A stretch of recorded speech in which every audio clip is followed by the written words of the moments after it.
OTB AM. This is OTB Sports Radio. A very good morning to you. Welcome along this Tuesday morning to OTB AM. We're here with you every morning from 7:30 until 9:30. If there's anything you'd like us to cover, if there's anything you want to get off your chest, you can use the hashtag OTB AM. We've got a very busy show for you.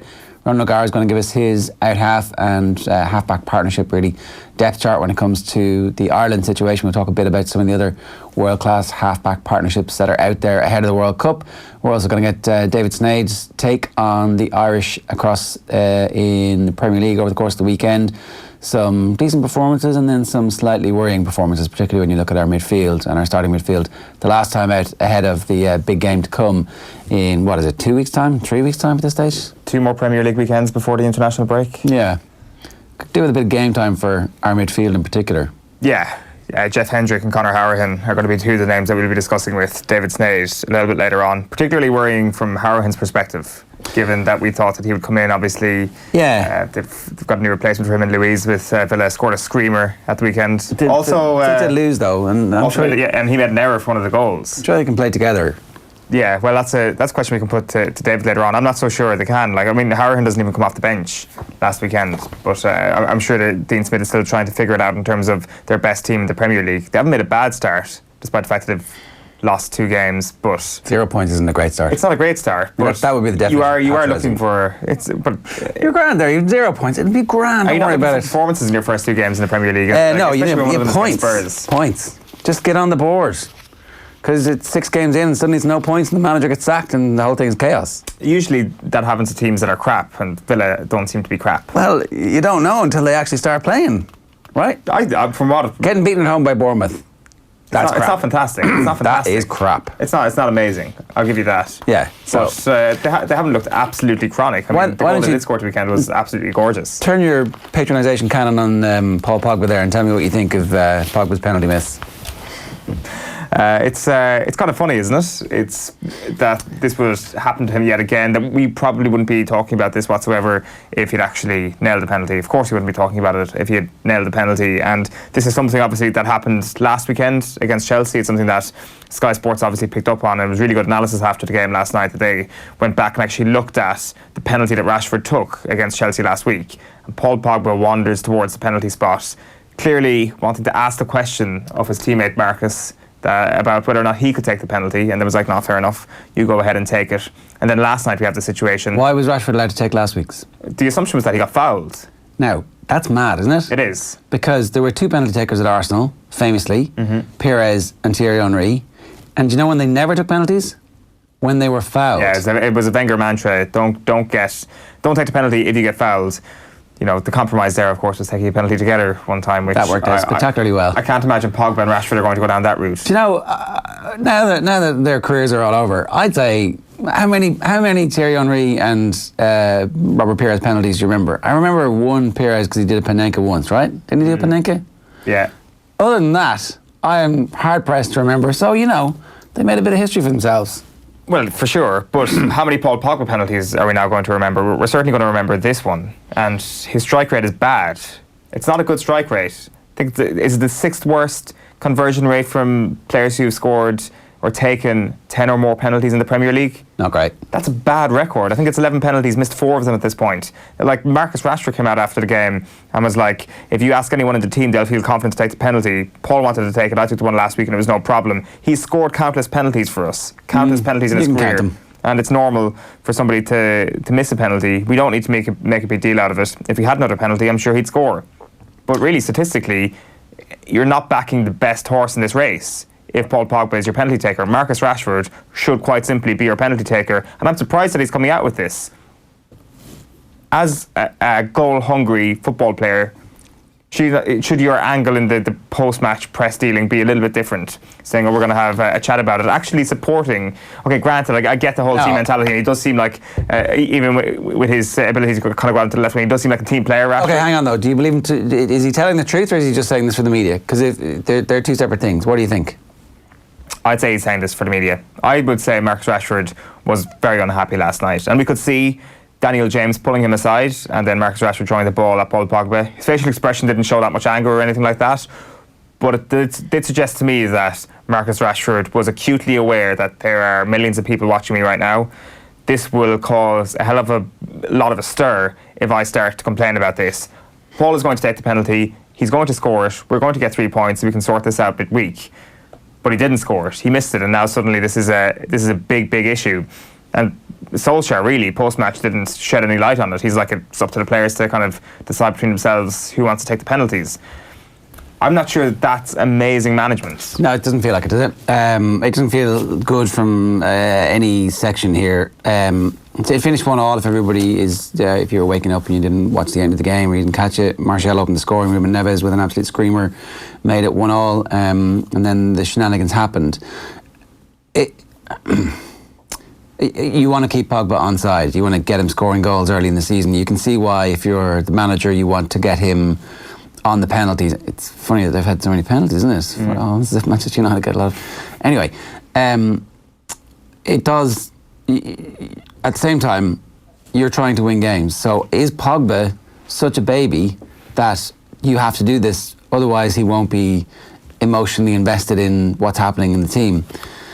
And look, it's starting to look like that, isn't it? Yeah, it's a huge worry. Like, Solskjaer's definition of who the penalty taker is it's the one who is the most confident. It's a very nebulous thing to say about your penalty taker. Not the one who can strike the ball best, who has the best nerve, who has the best record with the ball on the penalty spot. Irrespective of strike or whatever, it's record. This is an outcome-based thing. It's purely down to who, like, when. I could have a particularly good day and rock up to Manchester United and say, I'm feeling particularly confident today, Marcus. See, you lost the game there last week. Your confidence is at an all-time low. Therefore, I get to take a penalty ahead of you. Confidence is not the thing that you use to decipher who takes any dead ball opportunity. It is based on, as you say, record. It is based on how good you actually are at that thing. And it turns out Paul Pogba is not amazing as a penalty taker. His record speaks for itself. Now, it wasn't the worst penalty in the world last night. We should say it was a really good save from Rui Patricio. But it also wasn't the best penalty in the world. His record certainly is not the best record in penalty taking. If Solskjaer doesn't immediately go to Paul Pogba this week and say, listen, we're going to give Marcus the next few penalties, it's crap management. It's really, really bad management, and there's a weakness involved. Yeah, it's cowardly management to not actually go to him and say, listen, Rashford is taking the penalties from now on. But I'm sure that conversation will happen now. If you're Rashford, what are you doing? Well, I'm sure if you're Marcus Rashford, you are kind of sitting there politely, waiting for the manager of the football team who has the statistics in front of him to make this call. And if that doesn't happen... If I'm Rashford, I'm giving David De Gea 10 grand and I'm having a penalty competition and I'm scoring every single one of them, and I'm turning around to Pogba and Solskjaer and saying, right, see this? That's the best goalkeeper in the world, and I'm killing him. I've just killed him there. I've offered him a lot of money. He's won none of it. 10 grand to save the penalties. And I'm taking 10. Somehow it doesn't. He doesn't seem like the type of guy who'd do that. I wish it was kind of more of a fiery character. He needs to be a cold-eyed killer, and this is his chance to step in and add an extra 10 goals, 11 penalties. Pogba took last season. He scored 8. It's interesting actually thinking about that. Takes him from like a 15 goal a season to a 25 goal a season striker and turns him into international superstar. Well, exactly. He gets his money back pretty quick. That's my point exactly about his quotes last night. He doesn't have the cold-eyed killer look about him, and maybe that's something that could be six to beat him with. But it also kind of came into my mind earlier in the game when Martial finished spectacularly. Really, it was a great goal to put them 1-0 up. Like, Rashford has kind of accepted this new role that he has on the left of a trio or whatever it may be, away from the central striker's role. And I think fair play to him, the good of the team and all of that. But now you're looking at his quotes post-match on top of that, and you're wondering, is this guy taking too much of a backseat? Is he allowing other players and management to dictate his career a little bit too much? Well, he's still pretty young, right? Like, that's the thing, and I'm sure that's part of his thing. I don't mind the position on the pitch so much, because that's going to work itself out over a period of time. And a season where he isn't getting kicked constantly, when he's not the focal point, where he actually can learn a bit more of his craft at the cutting edge, but not having the wherewithal to take the penalties off Paul Pogba when you're the guy who's going to score all the goals. And when you know you're better than him at it, like... It's interesting that Daniel James was the one kind of in the middle of this. Like, what was said to Marcus Rashford at this moment that he threw the ball over to Paul Pogba, is James actually saying to him, okay, relax, give the ball to Paul, he got fouled, maybe that's the sort of unwritten rule. You made a deal with them, you've got to stick to it. But it's weird that James has already got to that level in the squad where he is kind of a negotiator between two people wanting to take a penalty. Yeah. Yeah.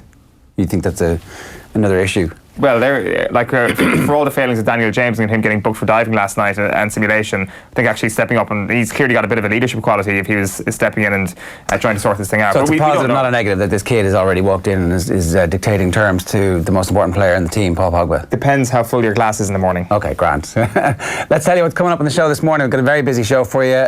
Ronan O'Gara's depth chart's coming your way at 8:15. Going to talk Manchester United around about 8 o'clock with Daniel Harris. Sports page is coming your way in just a minute. It is 7:41 at the minute. We'll tell you what's coming up after 8:15. We've got our power rankings. Are we doing hurling power rankings? Yes, we are. Owen's going to do his power rankings for hurling this week. We've got sports news coming your way at 8:40. Brian Hanley, the manager of the successful Galway minor team who won the Electric Ireland Minor Hurling Championship at the weekend in Croker. It's 3 in a row. It's the first time that Galway have done that. And then Premier League Irish Watch with David Sneyd is a new weekly feature we're going to do for you. 9 o'clock this morning. It is 7:41. We'll be back with the papers.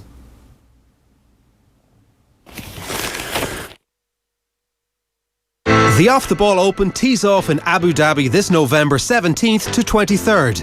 Join us with return flights from Dublin, 5 nights in a 4-star hotel, golf on 2 championship courses, gala awards dinner, Peter Lorry golf clinic and a live Off the Ball roadshow, all for just €1,750. Kevin Kilban and Kieran Donaghy will be there too. The Off the Ball Open, Abu Dhabi this November. Book by August 18th to avail of this early bird offer at CassidyTravel.ie. Deposit of €250 required. Terms and conditions apply. The last few early birds are still available, so you haven't missed the deadline for that, but the last few ones are still available if you book with Cassidy Travel now. And the news broke yesterday that Conor Moore, aka Conor Sketches, is going to be along to entertain the golfers and also to play a bit of golf at Yas Links and the National at Abu Dhabi as well. Going to start this morning with the Examiner savouring success. Very well dressed Tipperaries. These are grandfather shirts and nice tailored jackets. No expense spared on this tip team, I'm telling you. As Fansale heroes, tip boss Sheedy already has one eye on 2020. That's the big thing that Tipperary fans were concerned about, that Sheedy was going to leave again, having brought success. But he squared that circle. He has made right the wrong of leaving early. And, you know, everybody else is going to be a little bit concerned about what Liam Sheedy's going to bring to the table in 2020 with all those young lads coming through in the under-20s. In action this week as well. Mike Quirk, a few people's opinions in Kerry is not a campaign representative of a county or team. I thought this had died. I thought this had died a death. I thought this had gone away, Owen. Mike Quirk's bringing it back up. What do you think this is about? I've no idea. What is it in relation to? It's about David Goff. Is it, yeah? Yeah. Oh. You felt you were uncomfortable this morning when I brought this up. You were stony-faced and silent. Really? There was like I'm always stony-faced and silent. There was an absence of the crackometer on yours just broke, kind of melted down. My crackometer is long gone. You're not having any crack. The David Goff story has killed the crackometer. You're definitely in my not. brain. There is no more room for David Goff #bants in my life anymore. Why not? Why? Surely there's nothing else to talk about now for 2 weeks. I'm all out of David Goff serotonin. Look, he makes the point that apparently there was a protest outside. Did you hear about this? One-man protest? There was a protest outside. He says it was a one-man protest. I thought it was a two-man protest, but obviously there was just some lad chatting to him. No more than the character who made a splash by putting it out there online that there was a protest being organised against David Goff to coincide with the Kerry team open day in Fitzgerald Stadium last weekend. It was sent to me a few times. Again, the idea being peddled this was a huge deal and representative of the views of the Kerry supporter in general. There was going to be a huge turnout to voice their collective disappointment by taking over the streets of Killarney for the day. Total fake news, as the Donald would say. Apparently there was one person, singular, standing on his own behind a homemade Goff out sign outside the stadium last Saturday, and a few of the Kerry players told him on their way in to go and stop embarrassing himself. It was the closest to Father Ted down with that sort of thing that you're likely to see. It's the last week has. I often wonder what it would be like to, say, live in Britain over the last 5 years and kind of be friendly with people who you know voted for Brexit. This is kind of what it feels like being from Kerry over the last week, the whole David Goff situation. The likes of that idiot protesting outside Fitzgerald Stadium. But you kind of feel a bit sorry for saying that because they also support the same football team as you. You feel compelled somewhere along the way to, look, it's not that, he doesn't really mean it. You feel like you need to excuse him a bit. Yeah. Because, like, none of us wanted David Goff as a referee was the thing. It was like, this... But it's job done now, and I think it's interesting that the players would actually come up to him and tell him to stop embarrassing. I'd love to know which players they were, actually. So I did think I did see a photograph of the protest, and it was literally a cardboard sign with black marker. One person's views do not speak of an entire county. The same was true back in 2016 when some of the Dublin media members highlighted the off-the-ball treatment their players were likely to receive from the Mayo backs, and particularly how Lee Keegan was likely to manhandle Diarmuid Connolly. I don't remember it being branded as some coordinated plot at the time to influence the officials, and I'm sure it wasn't. I mean, it was completely painted at the time as a coordinated plot. We should put back out that piece with Tomás O'Shea and David Brady about #things. About how it was a coordinated plot. One of the best pieces of radio ever, actually. That was a good old story. Yeah, but look, I just think that I don't think that there's a grand poobah issuing diktats. There's no Pied Piper of Hamelin, but certainly ex-players talk about stuff, get it into their head that they're going to do their bit. This is them. This is their chance to feel relevant again, to try and insert themselves into something that really they know they have no influence over, but this is the last little grip that they have. Obviously not accusing Mike Corcoran. Oh, there's two of them there, look. That's the try I saw. There's a... Oh, sorry, no, it's not black marker, it's printed sheets. I really did him a disservice there. That's like one of the yellow vests, right? Oh, sorry, yeah, it's a steward with the protester. Is it a steward or is it just somebody wearing a yellow because he wants to protest? And oh, it's Sheahan and all that. Maybe. Huge turnout in Tralee for the protest against David Goff refereeing the football final, says Chris Harman. It's a great picture. I mean, that might be the sports picture of the year. That's right up there. They should get an aeroplane over Croke Park on All-Ireland final day. We did the triathlon at the weekend. The Dublin City triathlon. How did it go? With our friends at the Piranha Club. We had to get a late substitute swimmer. Joe Malloy pulled out at the last minute. No. Yeah, he was citing water quality or something. So anyway, we got an elite swimmer who did it in 13 minutes. She was so fast that I wasn't actually ready for the cycle. I was like wandering over to the transition area going. And then Nathan had tried to cry off the night before. He'd phoned Phil and said, "Here, Phil, I've got to do the show tomorrow. This might be on too late." But our swimmer had made up loads of time, so I'm sure it's going to be fine.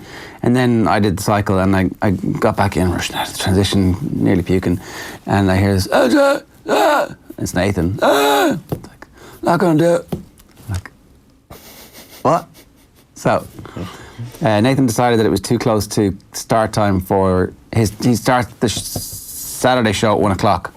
And obviously, there's a bit of prep time before. But if on a certain special occasion, you're allowed to come in around about 12:50, right? Because all the work is done.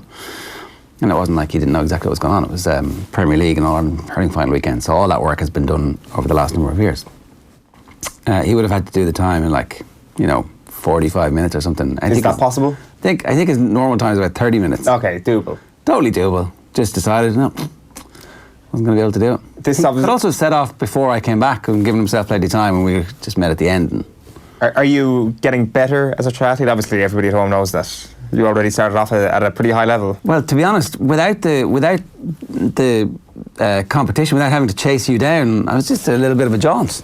I said that was the first lap. That's why I lost in Waterford. The second lap round, I was like, this is terrible. Where was it? It was around Phoenix Park. Yeah, which is beautiful. The first time around is actually really beautiful. The second time around, you're just staring at the ground going, if I crash now, that might be sweet release. I know the feeling where there's actually people walking with prams and they're actually passing you out when you're on your bike. It's not a good feeling. But I'd recommend it. The Dublin City Triathlon is really good. The reason I was thinking about that was their social media guy was taking photographs. So he took a photograph of the first two people over the line, and he had a great photograph of them like hugging and kind of holding each other. And then, as he was taking the photograph, the guy who came in third fell over the line and puked all over the place. Wow.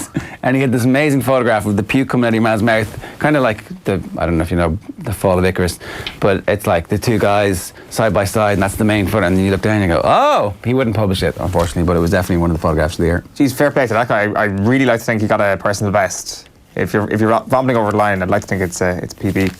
Back page of the Herald this morning is United pay for Pogba penalty. Reds miss top spot after a spot kick farce. Then in the League of Ireland Premier Division, you Shamrock Rovers 5, Waterford 1. Jack Byrne scoring twice in that. And Tip's big test is to go again. Premier men need to retain McCarthy Cup. I don't quite remember an All-Ireland final win. Being overshadowed by next year's final. As much. Maybe Dublin last year when it was like 4 in a row, now 5. Maybe Kilkenny. Well, no, because that game was so great. The 4 in a row game was so great. True. Maybe the 3 in a row game. I can't even remember back to that. It was so one-sided against Waterford that maybe that didn't happen. So the Irish Times this morning, I think we're kind of in that interregnum where it's still hurling fallout, but we're so far away from the football final that people haven't started talking about that yet. Sheedy and O'Shea combined to weave a hurling alchemy. I'm delighted for Eamon O'Shea.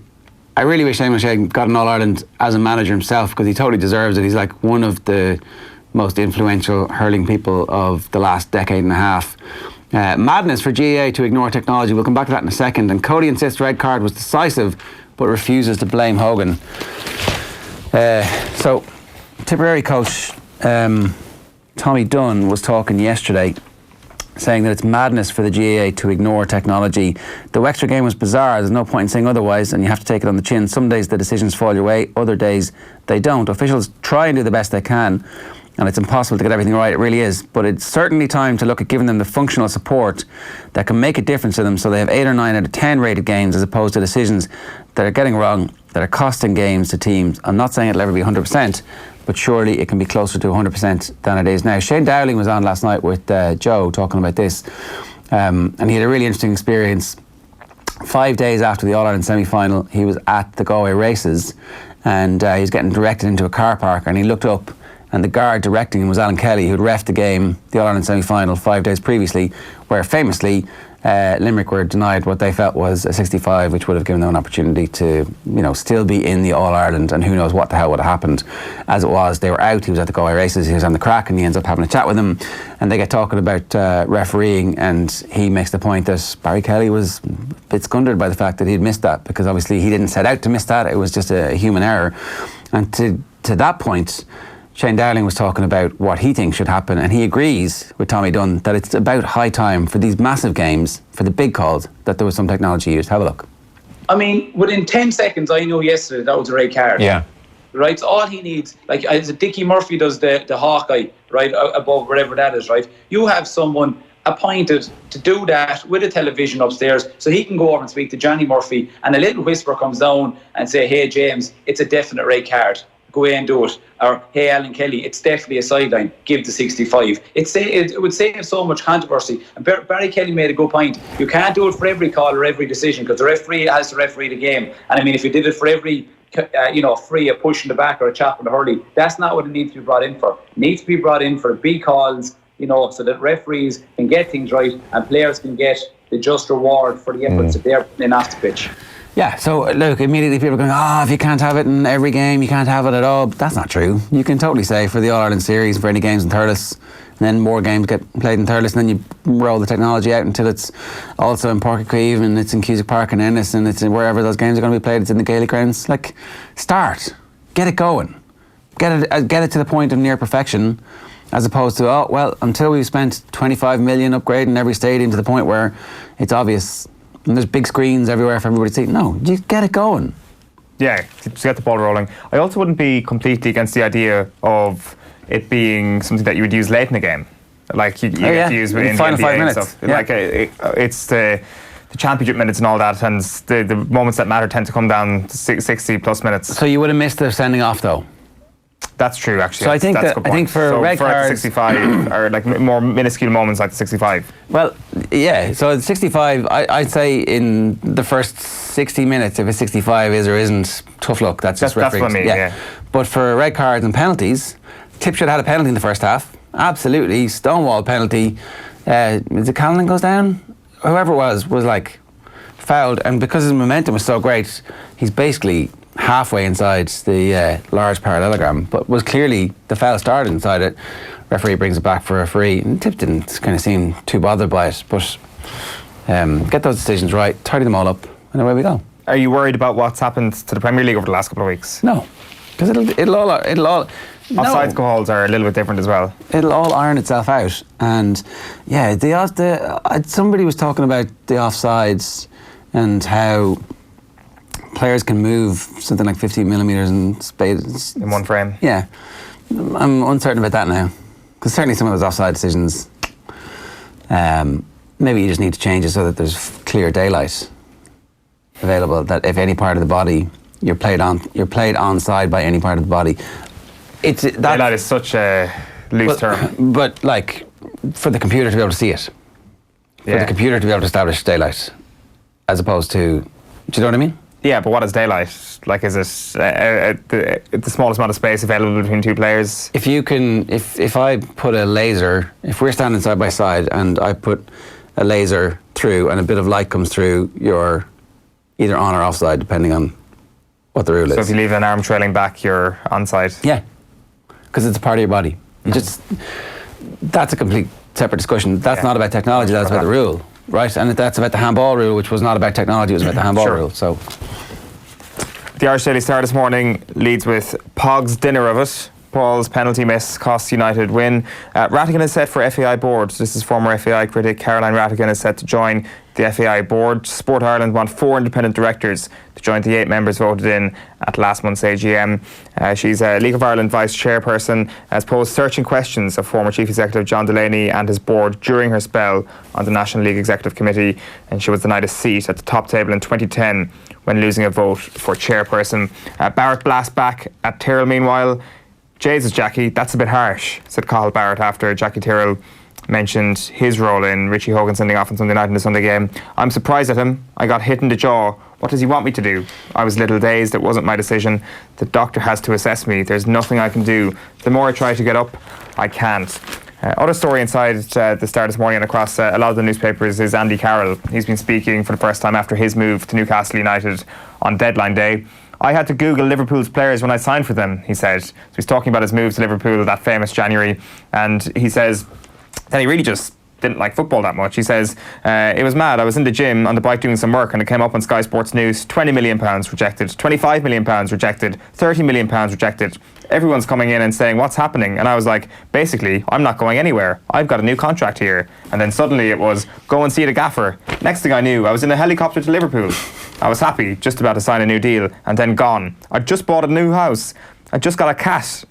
It was in the house, and I never went back to the house. I left in the helicopter, and my brother had to have the cat. Poor cat. Andy Carroll's cat got left behind. He talks about then... Think about that, like you're moving in with millionaire footballer Andy Carroll, and now all of a sudden you got Andy Carroll's brother. Well, it will be... Massive downgrade from whatever the super whiskers with extra rabbit to like the...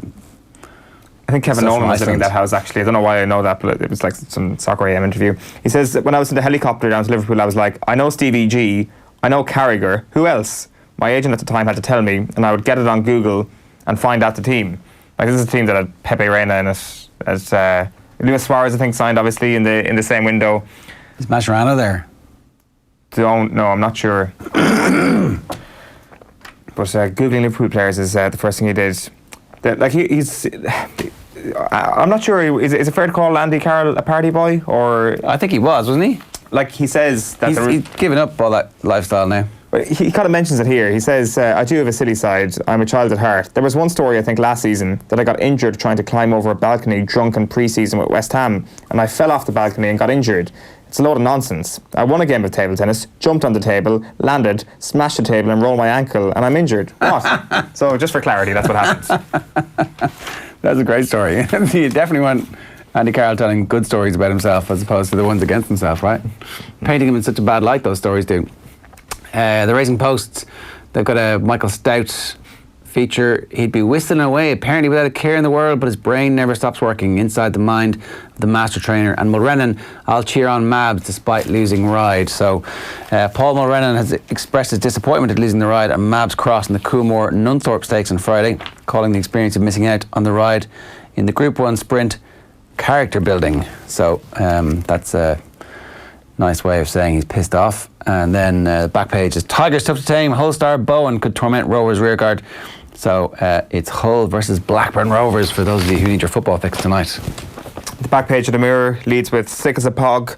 Wolves still Reds bogey team as Patricio saves Pogba's penalty. Sheedy's case for defence meanwhile, that's Liam Sheedy saying he's got the management bug bad as he looks set to drive Tipperary to further success, and Cody making Hogan stand. He's saying don't blame Richie Hogan for their defeat on Sunday. Yeah, it's hard not to when it's such a straightforward change from with Hogan and without Hogan, but ultimately Kilkenny are going to have to find a way to deal with that over the winter. Picture Paul Pogba, obviously, head in his hands. United pay penalty for Pogba miss. Failure to convert spot kick hands Wolves a point after Neves' wonder strike cancelled out visitors' first half advantage, and that's really all you need to know about that game.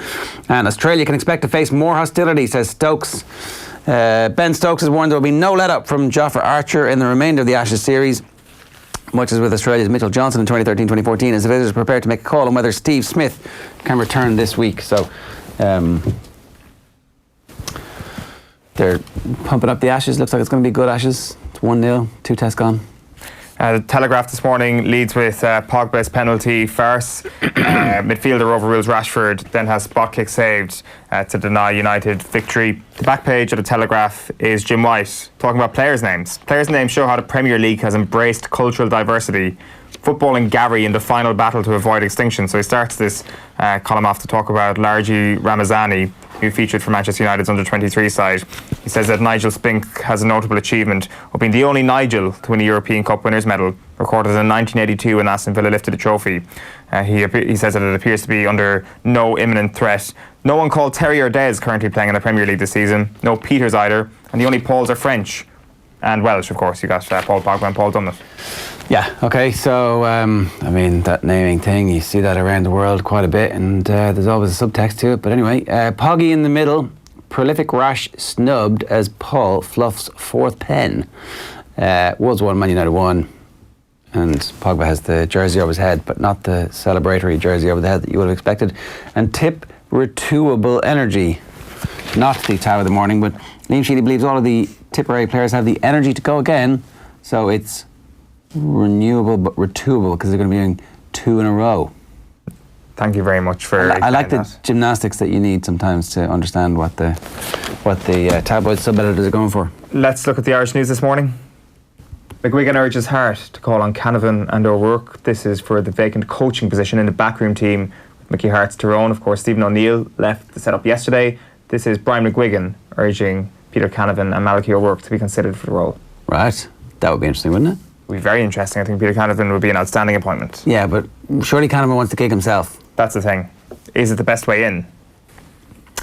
Don't know. The best way in to me would be to continue to be one of the best analysts that we've seen on Sky week in, week out, and make everybody go, ooh, that guy's pretty smart. And just wait and then come on and do everything yourself. Because if you come in, look, it's worked for loads of people coming in and getting that experience and seeing how everything works and seeing what the actual amount of work that you have to do is. But Canavan knows what the work, he knows how much work there is, and he's clearly ready for it. The only thing is that isn't his son nearly ready to step up?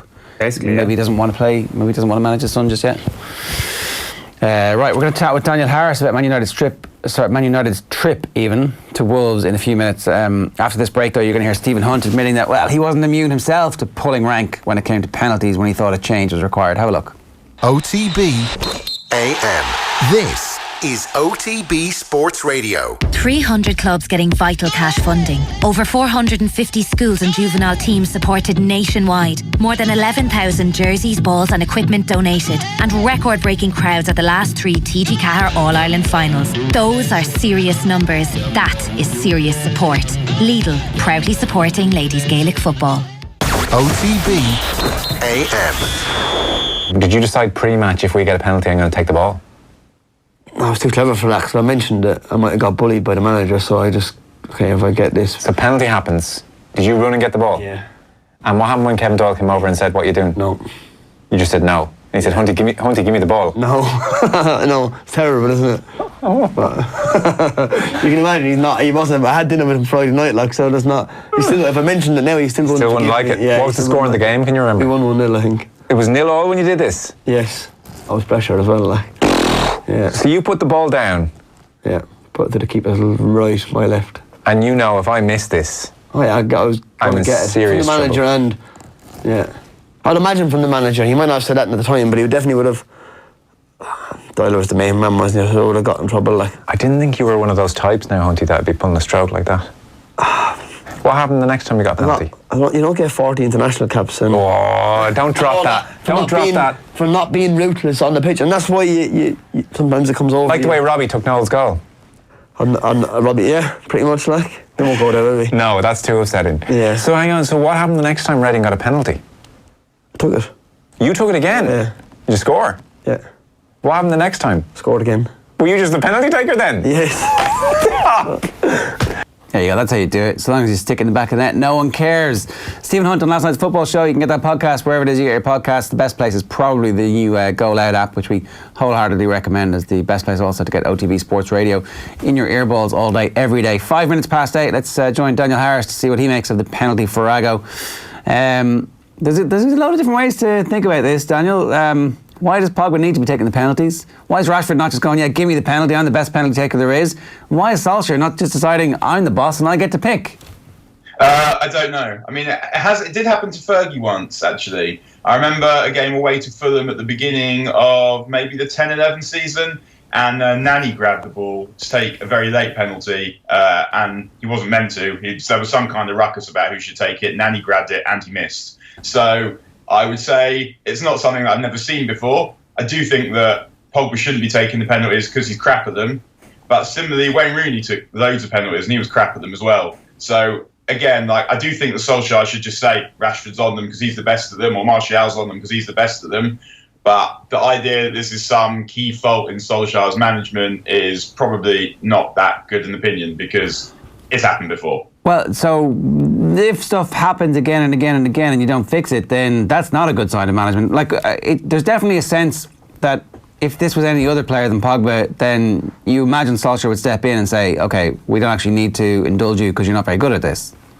Possibly, although, as I said, Rooney was indulged with penalties for a lot longer than he should have been. Rooney was better in terms of his efficiency, his game.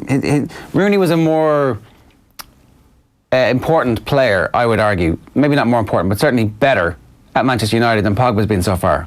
Yeah, he was. He was, absolutely. I mean, definitely wouldn't argue with that. But I guess in a way it's kind of relative. So managing the dressing room is something a manager has to do. And some players will be treated differently to other players. And that was sort of the genius of Fergie, was managing to do that and to treat people as individuals whilst at the same time maintaining a harmonious squad. So I didn't want Paul Pogba to take that penalty. When he stepped up to take it, I thought, oh, really? But at the same time, I understand that he's a player that Solskjaer has in the squad and he has to be managed correctly. So even if, let's say, the worst case scenario is that Pogba's going to have a massive paddy if he's not allowed to take it, Solskjaer, you would obviously want him to lay down the law, except what happened? He can't have that aggravation in the squad at this point in the season. So without knowing too much about the ins and outs of it, and Solskjaer did quite a good job of obfuscating them subsequently, it's hard to really have a fixed opinion. And I know that is not particularly fashionable these days, but sometimes I have to say I'm not sure. Okay, so is there I think, not to put words in your mouth, but maybe what Ole Gunnar Solskjaer is doing here is allowing Paul Pogba to make his mistake and go, look, maybe it's time you come off these. We've had two bits of evidence this year. Rashford took one, scored. You took one, didn't score. Let's just put him on them for now, and maybe later on in the season we can revisit. Whereas if he'd taken it off him beforehand and just said Rashford's the guy before he'd missed, there was no evidence, and suddenly Pogba thinks he's being victimised. Whereas at least now you can go, well, Paul, what do you think? How did that work out for you? I think for Paul Pogba to feel like he was being victimised by United would be quite a stretch. But as I said, really? I just don't know. I don't want Pogba to take the penalties. That's my opinion. But in terms of evaluating that whole situation, I don't know. So I can't really do it. But yeah, I'd much prefer it if Solskjaer said, right, Rashford's on penalties and Pogba, you can be at the back of the queue after Martial as well. We're reducing last night's game to this one single incident. Obviously, Manchester United against Wolves last season was not fertile ground for Manchester United. Was there a significant improvement? Can you feel like there is enough to hang the team's hat on and go, okay, I see an injection of pace, I see a style of play, I see set positions, I see us trying as a team to try and do a bit more than I saw last season. What was your take? Yeah, absolutely. I mean, I think that the most pleasing thing actually wasn't even the way that they played so much. It was the way they were able to respond to setbacks, which sounds obvious because they're professional footballers. They should be responding to setbacks. But the setback of basically Wolves played well. Well, Wolves are a good team, so their bottom level's quite decent. But they really only played well for 10 minutes, and they scored after those 10 minutes. And last season, United collapsed when that happened. United, in the league fixture at Molineux last season, United took the lead, missed an open goal or two, and at that point, Wolves started to play. And at that point, United collapsed. And that didn't happen this season. They were then the better team after Wolves equalised, and then they forced the penalty, missed the penalty, and were still the better team at the end of the game. So that was quite encouraging that there seems to be a bit more fibre about the team now. The first half they played well. I'd have liked them to have created a few more chances, and what actually happened was that for some reason, even though they had all the ball, the play kept going down the right wing, and as soon as they moved it to the left wing more or less, which is where they're more dangerous, they scored a great goal. And so I felt like they should have tried that earlier. But in general, the way that they're playing shows that there's a plan. They know how they're defending, and they also have plans when they move the ball forward. And the interplay's starting to come. Rashford was dropping off really nicely last night, and you can see that he's becoming a real all-round striker who's comfortable through the middle, who's comfortable off the left, who's comfortable as a number 10 as well.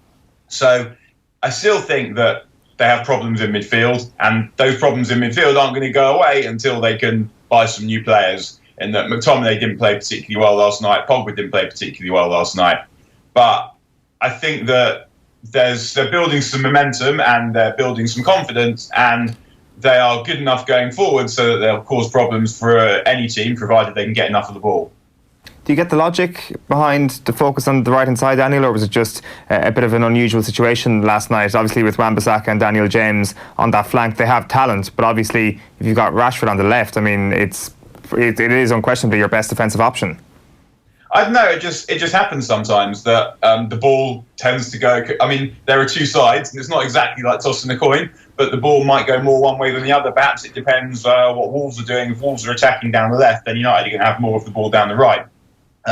So no, I mean, I doubt that was an option. But I would have, I guess, like, if I'm being hypercritical, I would have liked them to create some more chances in the first half, and I'd have liked them to maybe have made some changes earlier when they were looking for the winner. I didn't see the point really in giving Mason Greenwood 3 minutes when, if he's good enough to do something, which Solskjaer seems to think he is, then 10 minutes or 15 minutes when you're chasing a goal seems a bit more sensible. But otherwise, you can see that it's coming together, and I guess I was critical of the decision to sign Harry Maguire on the basis that I felt that the money could be better spent on the midfield. But you already see how much more secure United look, and it's only a couple of games, so there's still plenty of scope for stuff to go wrong. Angel Di Maria looked like a good signing after 2 games, but it's looking like it's very hard to argue against the signing of Harry Maguire now that you see him play for United, because United are much better, even if I would have spent 85 million on a midfield player or two. Like when we spoke about Paulo Dybala a couple of weeks ago, Daniel, there was kind of a situation that he might not fit in to Manchester United and how they play. Obviously, going to a 4-2-3-1 this season, it might be a team that he might now fit into a little bit better. And also, you look at Jesse Lingard last night. Like, I agree, Manchester United weren't that bad last night, but it's hard to see what the future is for Jesse Lingard. For me, it just screams a £15 million transfer to Everton next summer. No, I wouldn't agree with that. I think Lingard is a good squad player, and I also wouldn't write him off after 2 games of this season. But yeah, I think he's not the standard of player that United are used to having. Lingard also last night's game wasn't really playing to Lingard's strengths, because Lingard's quite useful in away games when the play is stretched. But Wolves sit so deep and United has so much of the ball that's not really Lingard's thing. He needs space in front of him because he's good running with the ball and he's got good movement. And also, I think, seeing as we're criticising Lingard, I think we should note that the goal that United scored partly came about because of a brilliant touch by Lingard when he took the ball from Shaw. And what he did was, instead of waiting for the ball to move into his stride, he moved it on at the beginning of his stride, and that gave Rashford the time that he needed to play the final ball. So I don't think that Lingard is useless, but I do think that United require a better player than him in that position. And I'm pretty sure that Paulo Dybala is a better player than Lingard. And I think the last time we spoke, I said United needed a player in front of the back four, like a defensive midfield player, and an attacking midfield player or a number 10. And Dybala, if he'd have turned up and been up for it, would have been an ideal signing, because you get the creativity and you get goals, because he's a brilliant finisher, a much better finisher than Lingard. Go on, yeah. I was going to ask, it's important that there are some players going out, though. Obviously, they didn't get those players, and the squad isn't particularly deep, and yet at the same time, is there any point in having Alexis Sanchez on the bench anymore? Is there any point in having Nemanja Matic on the bench? It looks like Sanchez to Inter might happen at this point, but is it better to get those players out and actually stay and see if there is any of the kids coming through from the U team who you can stick in?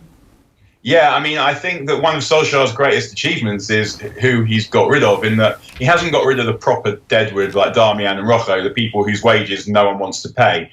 But in 8 months, he's got Fellaini out of the club at the earliest available opportunity, which I guess was symbolic in its way, even though Fellaini turned up in big games pretty much more often than anyone else during the time he was at United. He sort of symbolised that whole Moyes and substandard football, substandard play era. So he got rid of Fellaini, he's got getting rid of Sanchez, he's got rid of Lukaku, and Matic is out the team. And the way I saw it, although Matic and Lukaku are not terrible, and Lukaku is far from terrible, they were the two players whose presence stopped United playing the kind of football that United need to play, because there were key players who played in the middle of the pitch who were never going to change what they were. And with Matic, it's the ability to move the ball quickly forward, to pass accurately, and to cover ground. And with Lukaku, it was the first touch and the unreliable finishing. And those things were never going to change. Lukaku will score loads of goals for Inter, I'm sure of that. But his first touch isn't going to get that much better, and he'll always be an unreliable finisher.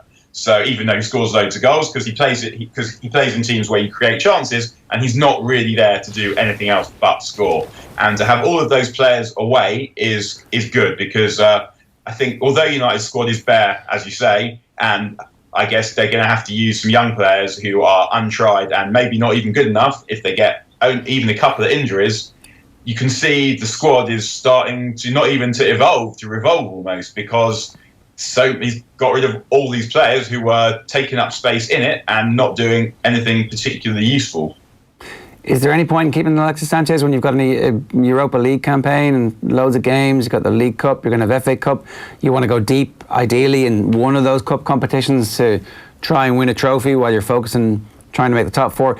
It's a balancing act between the opportunity blockers for the younger players coming through, and also for the opportunity blockers in terms of the style of play, and then also a routine victory in a League Cup match that doesn't lead to any extra pressure. If if they get beaten by a lower division team at home in the League Cup, suddenly pressure ramps up needlessly from Solskjaer's perspective.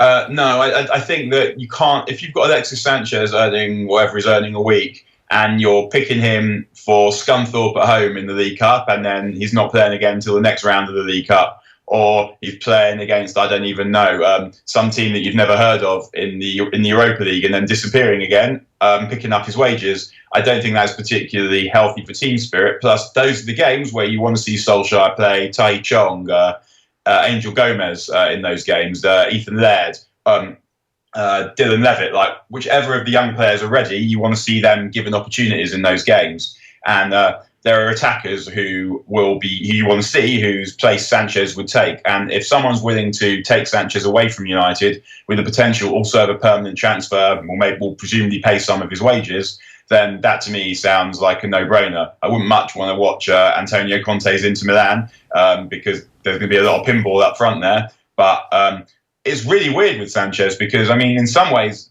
he is the worst transfer in the history of football, given how good he once was and how terrible he then became. I guess the only thing is that I didn't pay a fee for him. He was a swap with someone else who was also rubbish. But the wages expended on him, because if someone said to you when United signed Sanchez is going to be so bad, he's going to be one of the worst signings in the history of football, and it's going to be absolutely shocking how useless he is, you would not have imagined anything near as bad as what has become. Would you take Henrik Mkhitaryan back? No, of course not.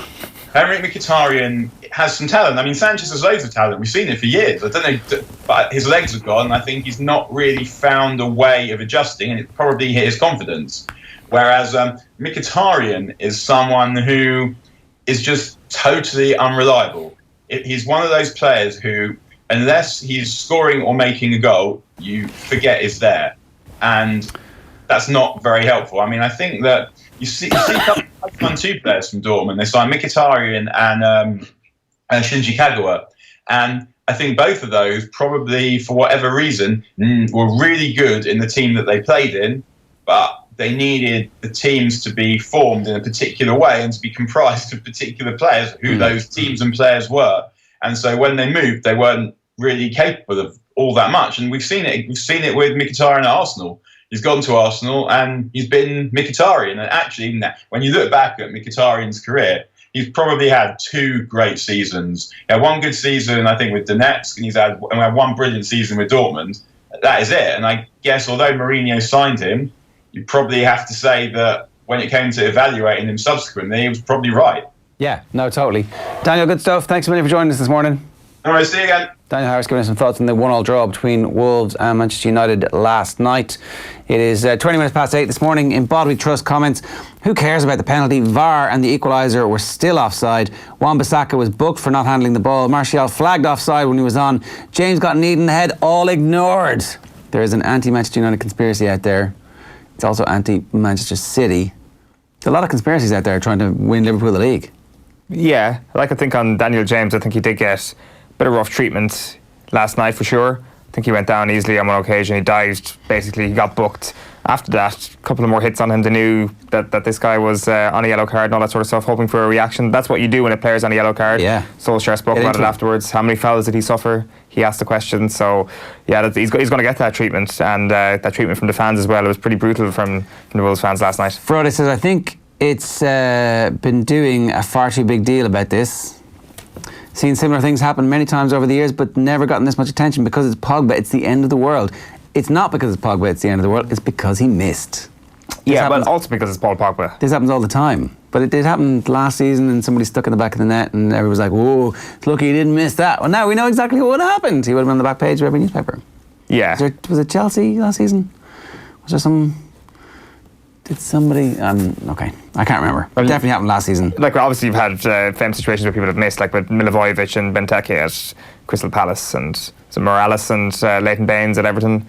Other famous one, but the one that, when somebody scores, you never really remember it. Jambo Bees says Rashford should have whipped that ball out of Pogba. 2 points dropped. And certainly, if Rashford... the only thing that I can think of here is that Ole Gunnar Solskjaer is playing a very long game with Pogba. He's winning his trust, and he's showing him that he's not the be-all and end-all. He's allowing him to make some mistakes. Now sit down calmly and say, would you do the same thing again? If Pogba says yes, you're in trouble. But if he goes, all right, no, look, fair enough, right? Fair enough, I wouldn't. I don't think there is any long game to be played with Pogba. He could just uproot in January and that's it, gone. Well, in that case, get him out now. If you think that's going to happen, cut your losses, get him out, put somebody else in the team and say, this is us entirely rebuilding. We're going to put our B team out in the Europa League. We're not even going to compete in that. And we're going to try and go top 4 with McDonough and another as our central midfielders, and it won't be mad at you either. Good luck with that. Right, let's move on to rugby. 8:23 this morning here on OTB AM. If you're listening to us on Go Loud, you're very welcome. If you're listening to us on your Alexa or your Google Home, you're also very welcome. Or if you're watching us this morning on YouTube, then hello to you too. We're continuing our position by position depth chart for the Ireland rugby team ahead of the Rugby World Cup. This time it's Ronan O'Gara who joined us last Friday to break down our options at 9 and 10. All right, time for us to turn our attention to the depth chart at halfback. Ronan O'Gara is with us. Where do Ireland stand compared to other teams in the world at the moment with the respective strength of our 9 and 10? When they're on form, they're the best 9 and 10 partnership, or they're one of the best 9 and 10 partnerships in the world. Maybe a better question is, how are the rest of the world's 9 and 10s doing at the moment? Yeah, I suppose the big plus on the Southern Hemisphere side has been the form of Christian Leofano, which is a massive success story for everybody, considering what he had to go through, beating cancer, I think. So that makes it extra special, obviously, and knowing the person, Madam Super Rugby, a fantastic guy. So I would have a particularly soft spot for him, obviously, in that regard. Did he always have that talent? Was he always as good as this, or is it kind of a late stage flourishing where he fully understands everything? I would agree with you. I think what we've seen in the last few weeks, I think, would be PB territory for him. And also, I think Nick White, obviously, he was good for Exeter, but I never saw him making as many breaks and getting so much joy around the fringes against the All Blacks. So, I think it was an area where Foley seemed to be nailed on at 10 for Australia, or Curtly Beale maybe being the second option. Yeah. But now all of a sudden seems that all roads point to Leo Fano. The stereotype of the World Cup bolter, that's exactly what it is for. Yeah, and looking at 9 as well, you would have thought it would have been the Aussie 9 always. What's his name again? Sorry. I was going to say George Gregan, but Will Genia. Genia you would have thought would have been nailed on. Yeah. But they've seemed to have given White a crack, and he's taken his chance with both arms, and they've obviously got big results. So it's the power of his moustache, obviously. I think it's but the guy playing, I suppose, the best rugby that I've seen him play, and he was always a super player, has been Pollard. I think if you're picking a form 10 in the world now, I think it's him. Yeah. They've suddenly got strength and depth at 9 and 10. Whatever Razzie's doing, apart from... I don't know have the depth at 10. No? Yanchez, is it? Would be the second. I think it's a massive, for me, there's a massive drop. Okay. I just think Pollard is, obviously as a kicker, he's from the Mornay Bulls, high veld, altitude. Kicking is just so easy for these guys. Obviously, when he goes around the world, there isn't that, but he just has that technique where everything is timing, and it seems effortless. And he can kick the ball 60, 70 metres. So I think there's a big drop off there, but I suppose when you look at Ireland in terms of in Connor's position, I think there's a big drop off there. To probably, in my head, probably to Luke McGrath at this stage. Luke's a bit ahead for you. As a 9, yeah, I think Marmion is terrier-like, and I think he's good, and he's been I'm being extremely harsh because he's always played well for Ireland. Yeah. But I think there's more to come from McGrath. I think he's had a big season for Leinster. I think his basics are very good, and I think I think he's an exceptional player as well. Does it matter that he has a partnership at club level? Does that matter, or does it feed into your ability? I don't think so. No, it shouldn't matter at international level. It's like... No, well, I see there is definitely people you prefer playing with, and it just rolls for you. Yeah. But I think it's a weakness on a player's behalf if they say that they feel better playing with this guy or that guy. I just think you know what I mean? You should be able to not adapt asking too much to get on with it. And everybody's of fairly similar quality. There's not that big a difference between Marmion and McGrath at the moment, is there? No, there's very competitive. Very, very competitive. And I think it's hard too because you're playing in the shadow of Connor, and Connor has been exceptional, and went off the ball for a little bit, but has obviously shown his mental capacity to come back, and I think this pre-season is huge for him. I think potentially he could have been over-rugbied, and so much of the Irish game and the Munster game was on his shoulders, and he was the key halfback. It wasn't really Johnny, it was more Connor because of the amount of kicking he was doing, the amount of plays he was running, a lot of defending.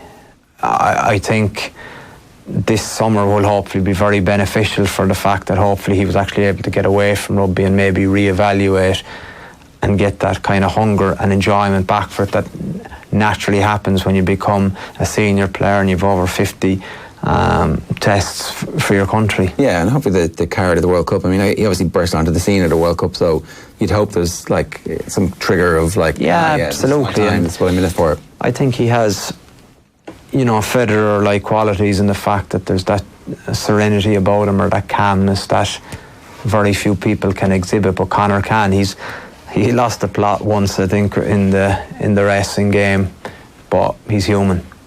The out half, obviously, we know first choice, we know second choice. What are the respective strengths and weaknesses of Ross Byrne and Carty at the moment? I think in terms of executing a plan, I think Ross Byrne is excellent.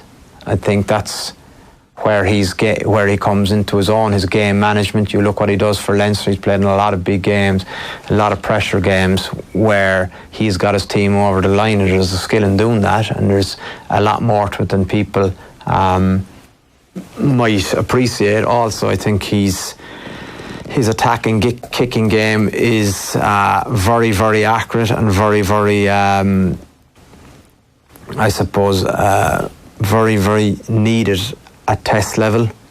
I think with the way defences are so strong, potentially inside, he has a laser-like kick that I think he has worked hard on, but it's got to a level now where he can pull it out of the bag and he's hitting them. I mean, cross kicks, I would say he's a high 60 or 70% in terms of tries, which would be superior to so many tens in the world. I think when Jack Carty plays his best rugby, I think he plays on instinct, and I think he's more a maverick.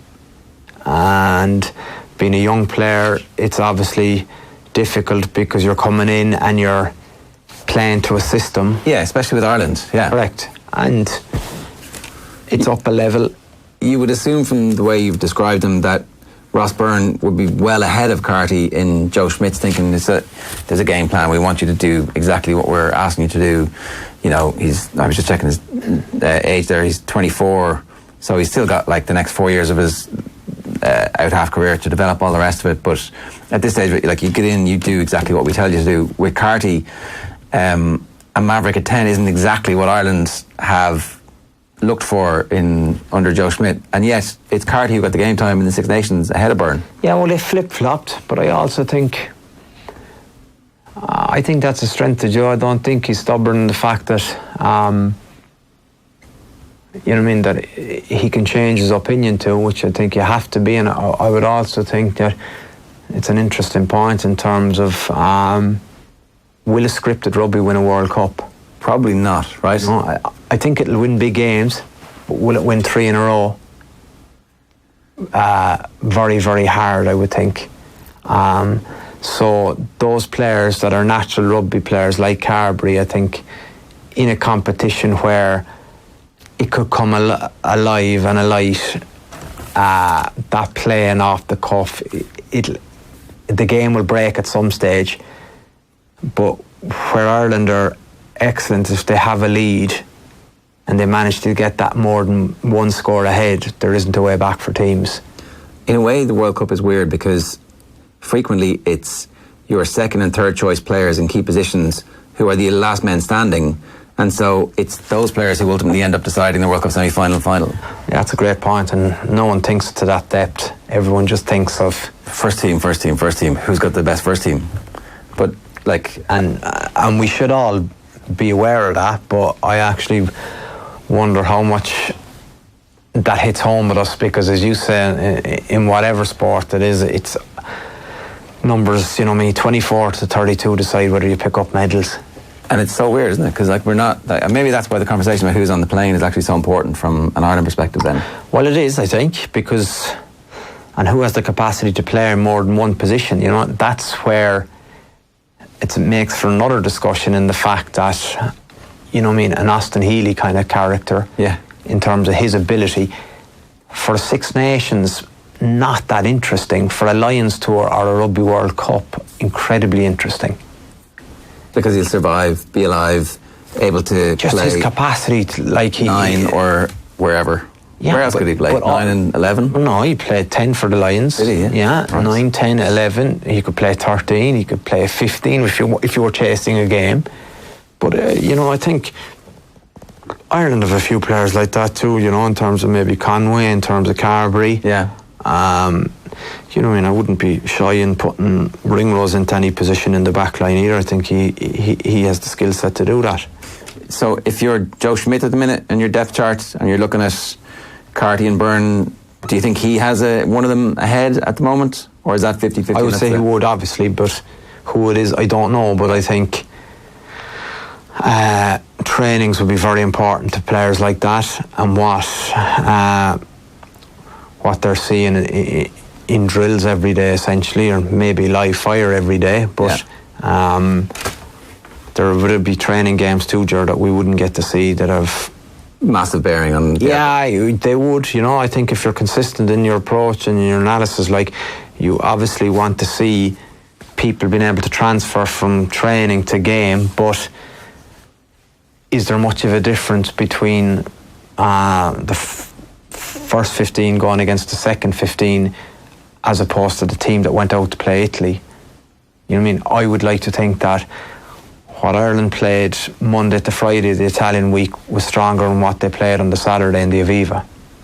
And that's the reality if you have a really strong squad. And that week they're installing what the game plans will be for the Japan game. You know, that's what happens, and that's when it gets heated in training, is because the second team should defend like Italy, but then if they get ripped, they're kind of going, don't mind that, no lads, let's just do this. Yeah. And it kicks off a little bit and the competition comes out, but the coaches don't mind that to a point, because it gives them an opportunity to go, well, they're making a case. He was interesting today, that guy. If you were doing a depth chart for the World Cup as opposed to for Six Nations, does Jack Carty just edge ahead from Ross Byrne because there is that little bit of maverick, or do you want Ross Byrne in there for, okay, I know exactly what I'm going to get here? And well, sorry, I thought you said I think it becomes more delicate or definitive in the fact that with the Joey Carberry has an injury now, which we don't know what time scale is involved, but also the way the games fall. It's the Scottish game that is essentially the pivotal game and getting our campaign off to a good start. But that's, you know. And so the question is, who do you want on the bench for that game? Well, yeah, and realistically, that probably would be known 10 days beforehand in terms of giving that group of players a run-in, because after that, you know what I mean, it's 3 games but not of the same magnitude of the Scottish game, and finish up against the Samoan game where maybe what'll happen in that game is that 2 or 3 guys will probably get injured. Yeah. You know what I mean? That's just the way they play.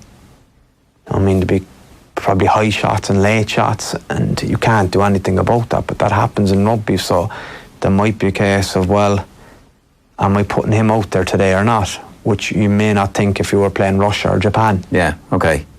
So for you, is there an order yet? No, because honestly I only saw highlights of the Italy game, so I don't, but I would think there's a very little between them, and I think I said it to you earlier, it'll be dependent, I would say, on you mean there'll be time for one of them in the Scotland game, in the England game, and time for the other in the Welsh game, I would think. And then they'll make their decision after that, or it will confirm their decision. I would think so. All right, Ronan, good stuff. Thanks very much for that. Thank you. Ronan O'Gara getting into our depth chart at 9 and 10 when it comes to who Joe Schmidt is likely to select. Not quite nailing his colours to the mast there, but I think we don't know is the honest answer here, right? Yeah, it seems to be. It seems to be one of the things that if you had to choose tomorrow in a big World Cup quarter-final between Jack Carty and Ross Byrne, for example, who are you going to go for? It seems to be one of the tightest decisions in the Ireland squad. I think we're even getting, we've got like Joe Schmidt's leaning in scrum half position after Conor Murray down through the years. Is it because maybe Jack Carty's only getting into the Ireland squad this year, Ross Byrne is still developing, they're both on the way up? Maybe that's why we're still unclear. Nobody's had a lot of time on the periphery of the squad to actually nail down their colours as the third choice out half for Ireland. I can't think of a tighter decision between 2 players if he's going to take one of them. It's right out there. It looks like we kind of have an idea of everything else. We were talking about the back row with Brian O'Driscoll and Ronan O'Gara on Friday, and I was listing out the options. You know, it's Rhys Ruddock, it's Tadhg Byrne, it's Jordy Murphy. Like, Jordy Murphy's going straight out. It's just, I was like, no ifs, ands or buts. In his mind, it was Jordy Murphy's going. Joe Schmidt loves Jordy Murphy. He's played every position across the back 3 for him.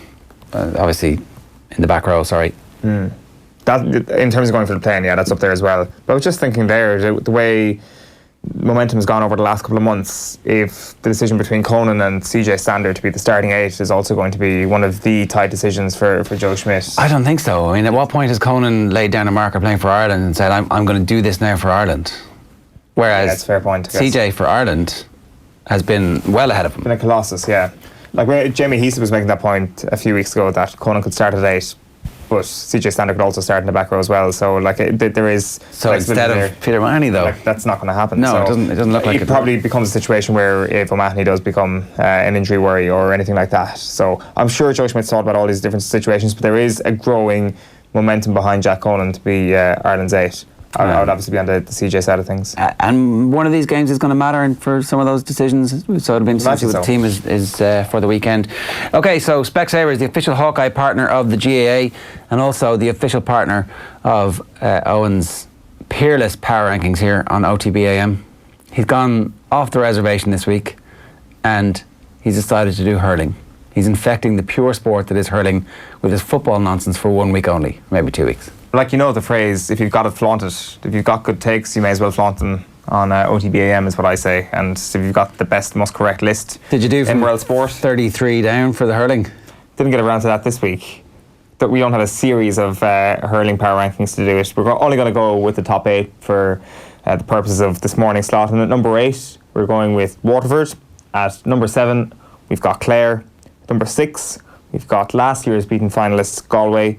Number 5, we've got Cork, and just ahead of Cork, the team that knocked them out of this year's championship at number 4 is Kilkenny.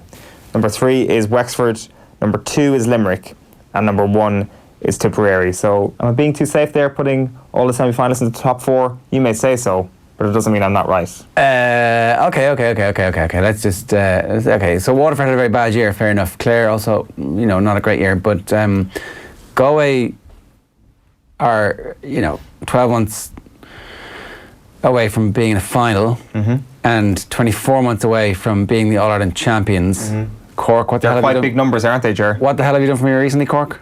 They progressed from their province, something that Galway didn't manage to do. Scraped out of it. Like, Galway didn't get through Leinster, a far weaker province, one that I would say the 9th best team in the country. I mean, Laois people might have something to say about that. Dublin managed to beat Galway to that spot. I should have done number 3. I should have done down to 10, actually. It would have been Laois instead of Galway. Like Laois versus Dublin for number 9 would have been an interesting battle there. But not really though. Dublin would be 9. Then everybody would have thought you were just trolling the Dubs. No, I'm not. I wouldn't be. I would actually say Dublin would be at 9. That's the logic behind it. That Cork managed to progress from the province, and granted, they were bad. They were very bad against Kilkenny. So just to establish then, how far you get in the competition is important in your power rankings. Yes. Right. Let's move on quickly. Put it back up. How far you get in the competition is important. Part of it. It's important in your power rankings. It's important. Kilkenny reached the All-Ireland final and they're the 4th best team. So you just said your own power rankings are inconsistent from positions 5 to 4. You haven't even followed your own rules. How many points did Kilkenny lose by? Did you follow your own rules? How many points did Kilkenny lose by in the All-Ireland? Also getting thumped in an All-Ireland final matters as well. How many points did progression's important? How many points did Kilkenny beat Limerick by in the All-Ireland semi-final, which is the most recent piece of evidence you have? Accurate. 1 point. So they won the game. They won the game on a one standalone moment. If they played each other every single day for the next 5 days, who do you think would win out of those 5? I would say Limerick would win. If Galway played Cork every single day for the next 5 days, Galway would beat Cork 4 out of 5. Do you reckon? Yeah, I'm not sure absolutely. that's the case. Cork don't even have a manager at the moment. Well, Cork are a managerless, rudderless team at the moment. Free-flowing hurling is the way they roll. They don't need a manager to tell them how to beat Galway. I think it may be unfair on Kilkenny moving them down to 4th if they put in a better performance on Sunday. But they had a man sent off. They were a point down at half time. If Richie Hogan doesn't get sent off, they may be higher up these rankings. I think that they were exposed as a team that just simply aren't as good. That need 15 on the field. That aren't in the same conversation in terms of top 2 as Tipperary are. We've both said ourselves yesterday that Tipperary versus Limerick was the All-Ireland final we deserved. They are the 2 best teams in the country. Come at me with an argument about Wexford versus Kilkenny if you want. And I know the most recent available evidence shows that Limerick were beaten by Kilkenny, but I really do think that there was just an earth-shattering moment where Limerick were 15 minutes into the game. They were like, oh God, we've been rattled here. They were ambushed almost. And granted, maybe more then Kilkenny, panicked and hit lots of wides. More credit needs to go to Kilkenny for that. But for me, pound for pound, Limerick are a better team than both Wexford and Kilkenny. I wish we had like how far ahead and what the gap between these teams was in your power ranking, so that we could see how close are Limerick to Tipperary. Close, very close, very, very, very close. In fact, were you tempted to put them number one? Not overly tempted. I think as All-Ireland champions and the manner in which they put Kilkenny to the sword in the second half on Sunday, I think that they had to be number one at this point. But it is close. It is one of the closest ones. I think the gap between Limerick and Wexford is very small. I think the gap between all the top four individually is very, very tight. Between 4 and 5 then, I think there's a bit of a gap on the most recent available evidence. I think there's no sort of argument you can make in the way that Kilkenny beat Limerick for the way Kilkenny beat Cork. I think Cork were poor, Kilkenny were just better than them on the day, probably because they're, on the evidence of this summer, a better team than them at the moment. A new manager should change things. All right, that's Eoin's power rankings in association with Specsavers, the official Hawkeye partner of the GAA, and you can flame Eoin on Twitter all day, please, just to keep him busy. Now, this September, the Off the Ball Roadshow in association with Cadbury are bringing Premier League legends Roy Keane and Gary Neville to the Bord Gáis Energy Theatre. The former Manchester United players will join us for a special off-air event on the 4th of September. Tickets went on sale last Friday at 10 a.m. They were sold out in a few hours later on Friday afternoon. There are still some tickets that we have here on OTB AM and that we have on the radio show, on the Off the Ball show and News Talk as well, to give away. All proceeds from the night are going to Aware, providing support and information for people who experience depression. Phil Egan, good morning to you. It's 8:46. How are you? Very well, yeah. Going to start with Manchester United. Yeah. They were good last night. Obviously, you had to settle for a 1-1 draw. Could have been a lot more. Could have got 3 points, only for Paul Pogba to miss a penalty, which he won himself in the 68th minute. He had a pretty good game, in fairness to him, but he decided he wanted to take it himself, even though Marcus Rashford was on the pitch. He had scored against Chelsea last week. Off the top of my head, I can remember Rashford taking the first penalty he ever took for United was the one against PSG, which was emphatic, given the pressure. Last week, he smashed that one in as well. Has he taken any others? I think somebody told me he's taken 3. Right. I'm trying to work out what the other one was. Maybe did he take one for England? It must have been brilliant, because Carragher was saying last night that he's one of the best penalty takers he's seen. Yeah, well, the 2 penalties that I can remember, PSG and Chelsea, both the same. Actually, the same side, Pogba put his penalty, but higher. So even if a keeper guesses the right way, he's not saving it. But the graphic came up before Pogba took his penalty last night, and he puts most of them to the keeper's right, which is what he did last night. So it wouldn't be that hard to do your homework on his penalties, but usually he just hits them that well that you can't save them. But Rui Patricio did pull off a great save, and Rashford was asked after the game about him not getting the chance to take a penalty. He says, look, it's just something they have to move on with. It's simple. If you want to take it, you take it. I took one last week, so for me it's no problem for him to take one this week. Like I said, it's unfortunate that he didn't score, but it's football. Anthony Martial had given United a first half lead before Ruben Neves equalised for Wolves in the 55th minute with a stunning goal, but play was stopped for a couple of minutes after that Neves strike due to VAR. Wolves manager Nuno Espirito Santo said after the game, the joy of scoring a goal has been lost. United manager Ole Gunnar Solskjaer admits the process of VAR needs to be faster, but he says at least that the right decisions are being made.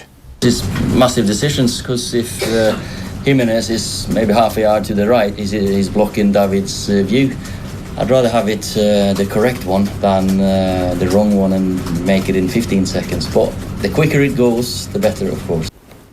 Now, Republic of Ireland international Matt Doherty started for Wolves last night, only his 3rd start of the season, but he came off at half-time due to an injury. We're not sure how serious the injury is. Obviously, he was named the Mick McCarthy side for the European qualifier against Switzerland on the 5th of September. But luckily, we have a decent enough right back that we've got options in that position. One of the few places that we do have options. Yeah. Who are currently playing football. It's a kind of a double blow for Matt Doherty, because Adama Traore came on last night and changed the game. He did, but he will do that, and then he'll be hopeless the next week. He can do that. One thing I'd love to watch is Adama Traore versus Jack McCaffrey in a straight-out sprint. Traore is probably faster. Maybe I'm being unfair to Jack McCaffrey. I'm just saying that based on the fact that he's a professional athlete, Adama Traore, and he must be faster than our amateur sportsman Jack McCaffrey, but maybe I'm wrong there. I think even on the pitch last night, Daniel James against Adama Traore, that would be an interesting one. They used to do this. This was a thing. Yeah.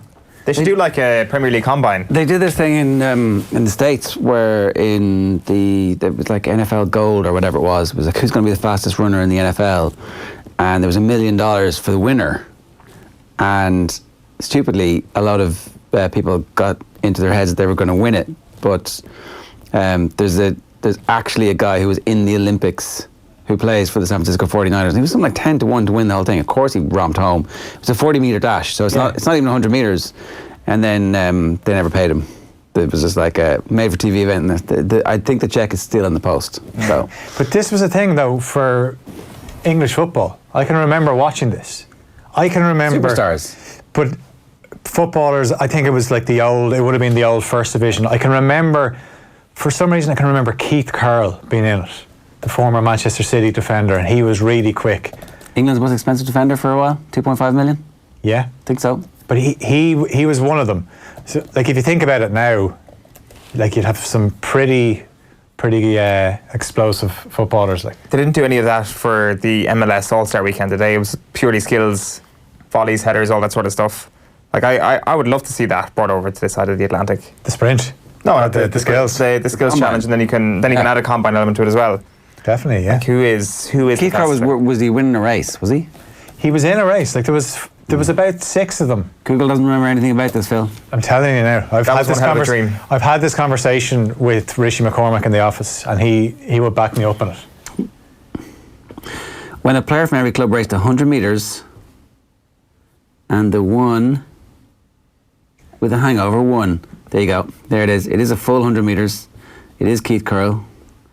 Do I want different sections, like different, I'm thinking maybe the London clubs all had their own section, and then there was finals. Wow, regionals and sectionals. Yeah. So it happened in 1992. Yeah. Football was born.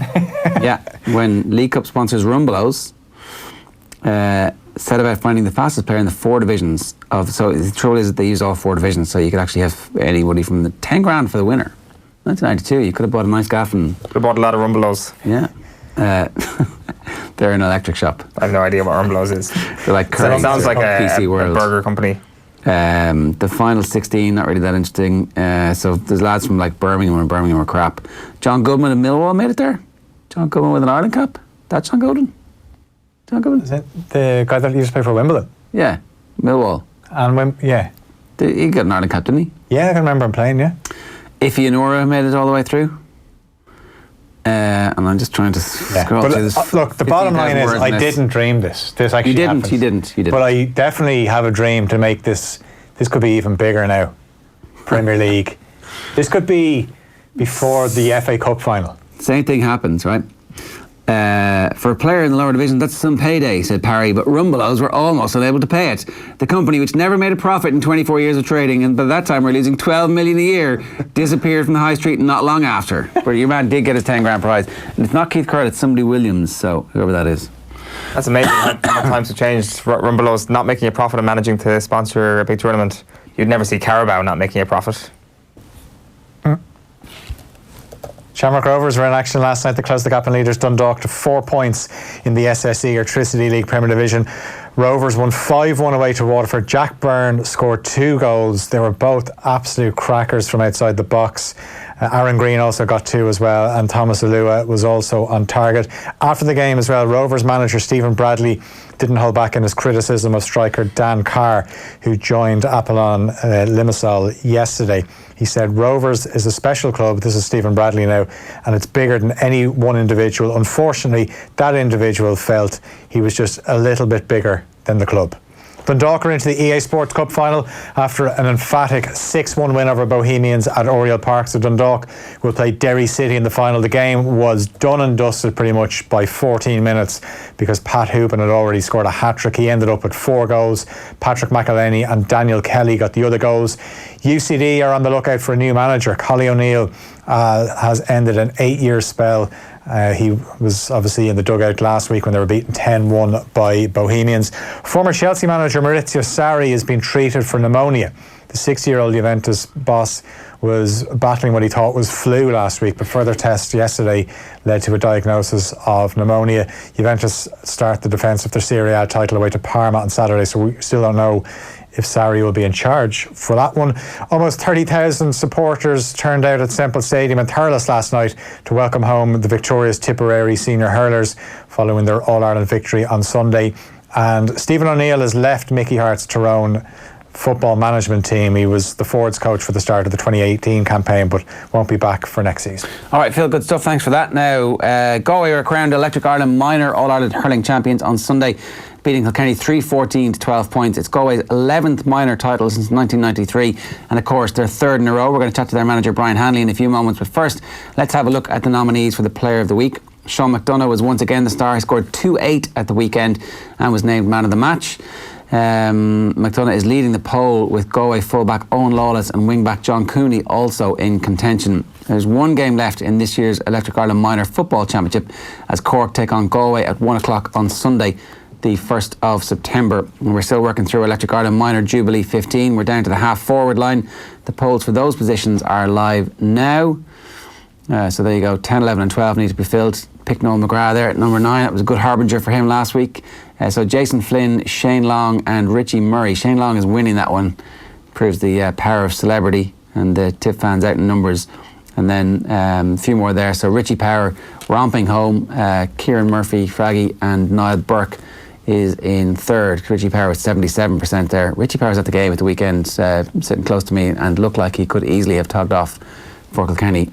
And Cian Lynch is just ahead of Tomás O'Leary for our left half forward position, 63 versus 38% in that one. Now, let's move on. I'm delighted to say that Brian Hanley is with us after having successfully guided the Galway Miners to a third title in a row. Brian, how are you doing? Good morning to you. Good morning, Cordings. Yeah, pretty good. I'd say a lot of people will remember you, Brian, as the Galway man in charge of Westmeath from a couple of years back. It's been a circuitous enough route for you back to this point, and yet I can't imagine you've had many better days than Sunday. I know, just trying to look at things happen, away from the game, they keep you away from it, but last Sunday was great, and it's great for Galway hurling, great for them lads, and it was nice to win last Sunday. I read a great quote from you about how this wasn't the biggest day in these players' lives, that they'd already shown they were going to have a long hurling career ahead of them, to kind of just relieve a little bit of the pressure for them in the build-up to the match. Yeah, well, you'd like to think so, because I've heard people on about that, this was too much pressure for them at this age, and I don't buy into that. I think pressure comes from within, and we wouldn't have, I believe any minor manual team wouldn't do that at this age, and that's for later on. It's great for them to enjoy this and enjoy it and understand their failings and understand their mistakes and learn and develop as players. How do you communicate that to the players? Is that something that was kind of always part of when you're working with minors in particular? Because it's very easy for them to get caught up in the size of the moment or the size of the event at any stage of the competition. Well, it's the same for any team at any age, really. But I don't think, experience will teach you that even yourself when you're playing that you've got to understand what you're at and what you're doing and understand your good things and the bad things and develop and develop into the huge thing at this age and understand going forward how to make things better. And look at the big thing for me and for the Galway minor man this year is that the Pats had to play senior hurling for Galway, and whatever it takes and winning that Sunday, losing that Sunday was irrelevant. It was the development on that. What was the year like for yourself? What's the difference between managing a minor team like Galway from managing a senior team like Westmeath? It's probably the innocence of it, because you've lads coming in that are very willing to do absolutely everything. They've no baggage coming in with them. It's a different age. It's a development process. It's very enjoyable, number one, because all the young lads are really, really behind what you're trying to do, and they're all about doing the right thing. And again, it's a major, major part of their lives going forward, and it's going to set them up as individuals from an early age. From your own perspective, obviously, coming into a team that had won a couple of All-Irelands already, did you feel pressure that you had to deliver? That actually because we've seen down in Kerry, that team has rolled on for a number of years, and eventually starts to bring its own attention, and it's like, geez, I don't want to be the one that ends up being in charge when this record gets broken. No, if that was the case, you wouldn't have done it last year, because to be fair, they had 2-1 coming into last year and to a different management team. different age. I said 2 years ago there was a different age. It was 18. It's now gone to 17. Now, no, that was relevant. You have a different bunch of players, different people. You bring your own buy-ins, your own individuality into any setup. We had a great management team for the Healy, Declan O'Brien, Keith Daniels, Kieran Kellan. We all had our own individual traits and all different things and a different perspective on how we like things to be done. And look, it's all about moving on from here and help them and educate them as best you can, and that's all it is. And in terms of style of play, a lot of people really actually enjoy watching the minor games because there's definitely been a massive shift in tactical innovation over the last 15, 20 years, no more so than there has been in the senior game, but it's less pronounced in the minor games. There's still definitely an opportunity for players to show individual skills that maybe are less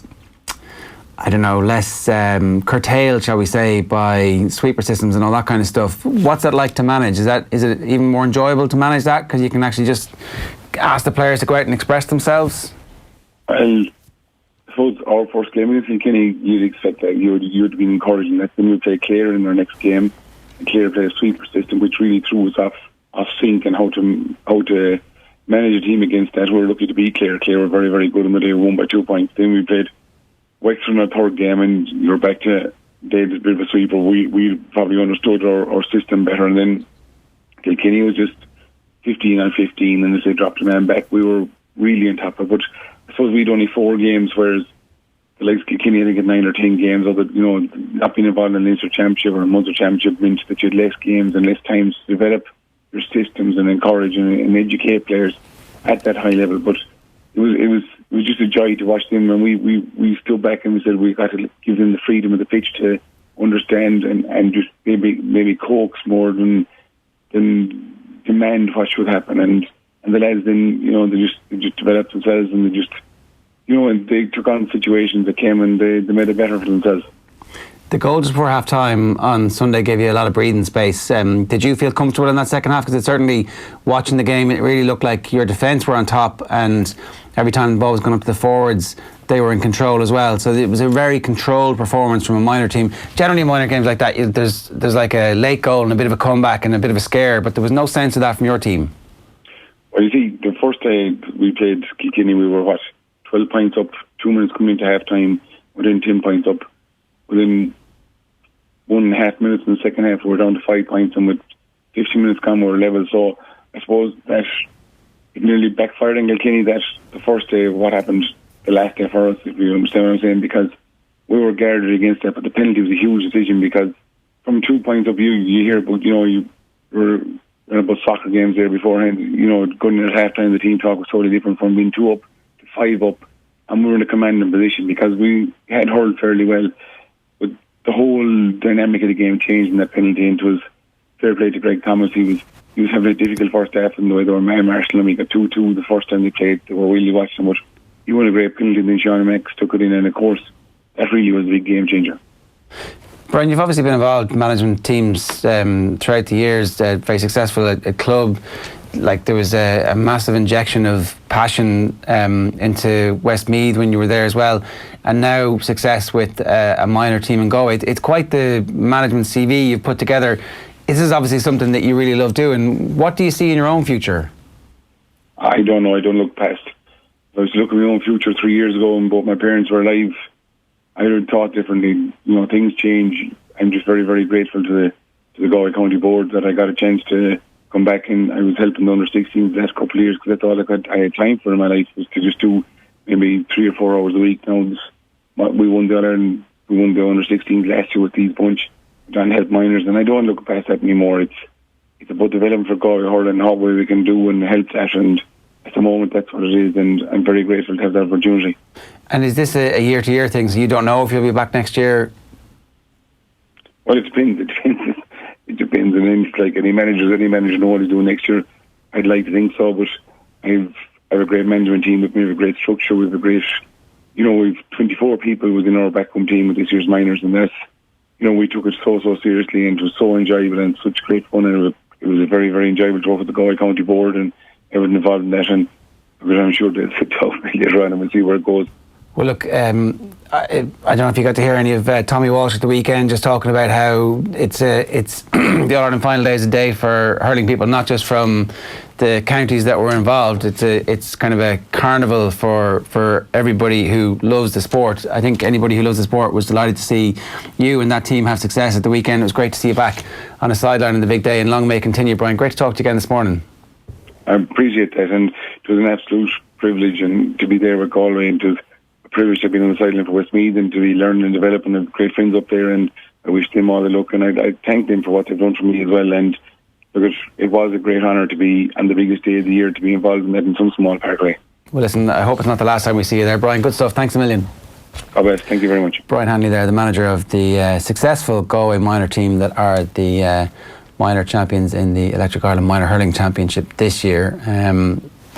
Definitely one of those people who is going to. We would have had him on before as the manager of Westmeath, and you'd think this is going to be like a 5-minute interview, and 15 minutes later he's still talking to you. He's infusing you with passion for Westmeath hurling, so his hurling credentials are right up there. Yeah, for sure, and Galway hurling credentials are right up there as well at the moment at minor level, doing incredible work. Yeah, if they can bring those through, then it's going to be Galway and Cork for the next couple of years, by judging by the underage success. Obviously it doesn't ever translate in straight lines the way you would want it to, but all right, 9:05 this morning, we're talking with David Sneyd next about the worrying trend for Irish midfielders getting minimal to no game time ahead of our crucial Euro 2020 qualifiers.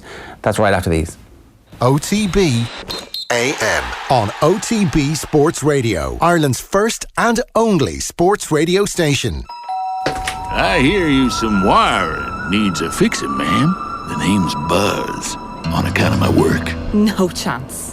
Not all cowboys ride horses. All safe electric registered electrical contractors must give you a certificate of completion that shows their work meets approved standards. Find one nearby on safeelectric.ie. With over 15,000 coolers available to hire or buy, HSS Hire has a cooling solution for every workplace. Research shows staff are happier when their surroundings are comfortable. And with HSS Hire's range of fans, air conditioners and coolers, you can transform hot and stuffy into cool and calm. Drop into your local HSS. We've branches nationwide in Dublin, Waterford, Cork, Limerick and Galway, and get up to 50% off your first hire. HSS Hire, you're better equipped.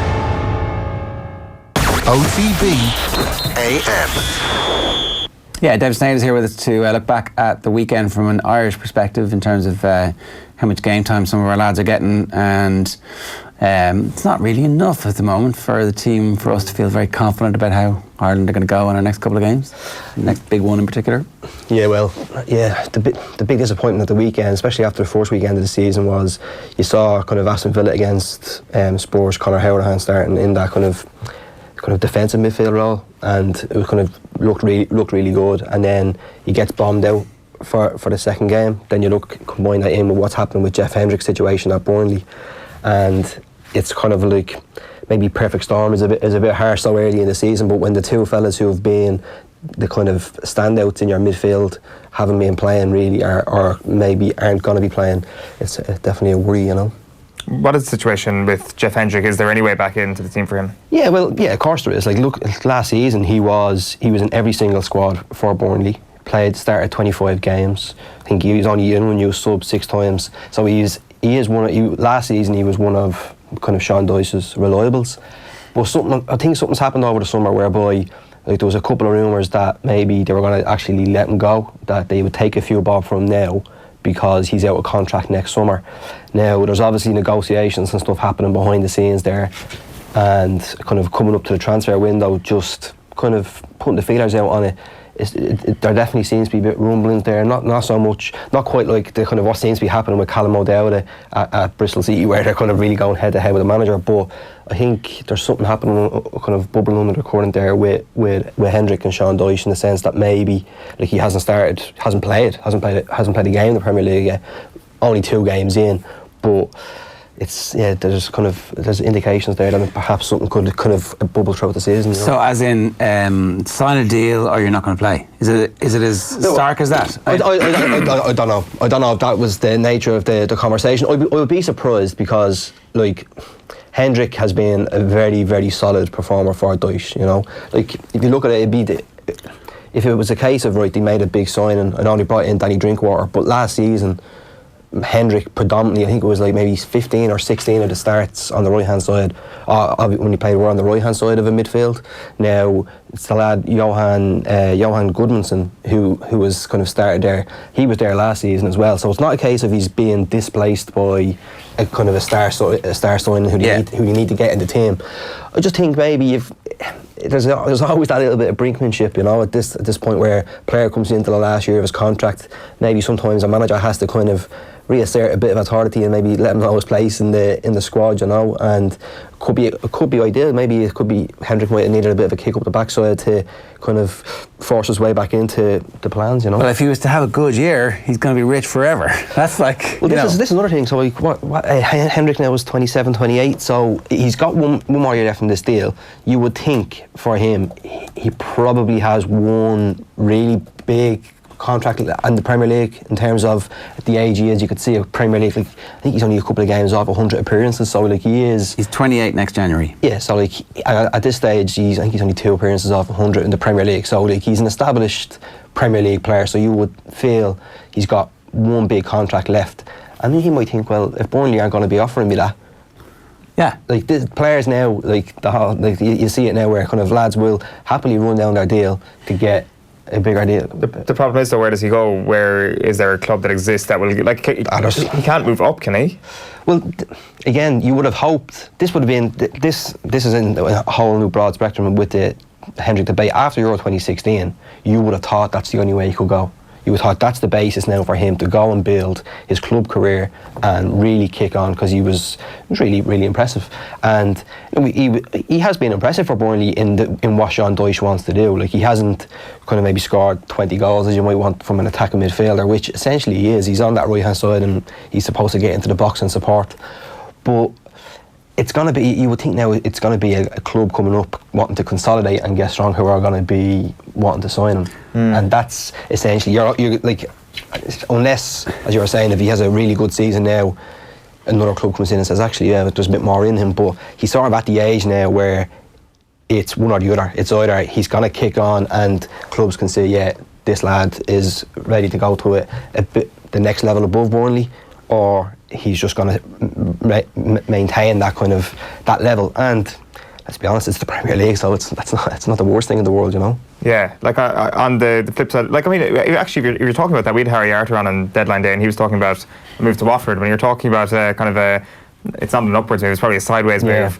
That's the initial club that comes to mind for me, because like you talk about top half teams, that's not an option for Jeff Hendrick. But if you go through it, so last weekend's fixtures, could he play for Villa? Yeah. Could he play for Bournemouth? Yeah. Could he play for Brighton? Yeah. Could he play for West Ham? Yeah. Could he play for Watford? Probably. I mean, at a push, probably not Everton as it stands now, but Norwich, Newcastle, Southampton. I'm not saying they would all be in from Sheffield United, Palace, Leicester, maybe not Leicester now, but there's loads. There's like 10 options, 8 to 10 options there. West Ham was the only upward move there. I mean, West Ham, yeah. Perhaps, but like, is it that much upwards? Those clubs you mentioned, and even with Hendrick now, he'd be in the squad. He'd be a squad player for those. Like, he needs to have a good season to get in the team. Yeah, it's very difficult. And even like you mentioned Aston Villa, like the money that, like, I know it's an easy thing to throw at, but there is so much money for clubs to just bolster their squads, whereby kind of lads can easily get pushed aside, and it's beginning to even happen a little bit now with Howard and Villa. But with Hendrick, like, I don't think it's a case of he's just going to be totally frozen out. Like, he's going to be in the squad because Burnley are the type of team who they can't really afford to not have a player like that in around the place. You know, they're going to need him at some stage this season, and like they brought in Danny Drinkwater on loan as well. That might even limit it. Who's not playing at the minute, yeah. Who's not playing. Now, the only thing I would say with Drinkwater is very much a kind of a shield player, whereas like Sean Dyche has rarely used Hendrick there. He sees him definitely as an attacker. He's either been at the top of kind of maybe the diamond, so to speak, or on that right side. So I think that won't affect him too much, perhaps, in that regard with Drinkwater. Looking at the latest figures for the average salary for a player in the Premier League, it's 44,000 sterling, 60 grand euros, 2.2 million pounds, 3.1 million euros. So don't feel too sorry for him. You've just got to get this one last good season out of you, and then you can get more than the average because there's no transfer fee. That's it. And you saw what happened with, was it Alexis Sanchez seems to be the kind of a huge kind of case in point with that, where his contract ran out and he was able to get huge money. And maybe this is where players now are beginning to possibly take a bit of a risk, in the sense of normally they want security of get your 3-year contract, get your 4-year contract, whereas now these players 1 year is all you need. Exactly, and these players actually probably have security, because if you've been doing that, if you've got the average salary for your last 3 years, then you've got nothing in the bank to be able to go. I'm going to take one risk, and I'm going to double or treble that.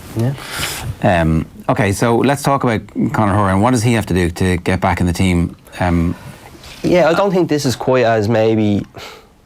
I don't think it's as kind of stark in terms of with Horan, because he started the first game of the season away to Spurs, and then he gets dropped for the home game against for Villa at the weekend against Bournemouth. And I think that could have just been a case of they went 4-3-3. They played 4-1-4-1 in the first game, went 4-3-3 in the home game, wanting to obviously go at them. They gave the new lad Douglas Luiz his debut. So I think with Horan, he just needs to be a bit patient. I think he'll get plenty of games. It's just the problem is for Ireland, especially now, and it's always difficult at this time of the season where we have those qualifiers just after the season starts, because you never know how a season's going to go for lads to start off. We just need players playing, because the two lads, Hendrick and Horan, have just been so important for Ian McCarthy's system. So we can't really afford for them to have a slow start, because it could get cold next month, you know. Remember Stan said we were good in March. Was that like because we were bad in September? was there a thing? Did he know what he was talking about? He said a lot of things, didn't he? No, but it's not a bad, fair point, because you come to that end of the point of the season, and like lads have probably had a fair few games behind them, whereas sometimes if you get caught cold at the start of a league campaign, it can be very difficult to get going then when the internationals come around, you know. Yeah. What's our midfield depth at the moment, and who is, if you had to start 3 midfielders, what are they? Who's first in?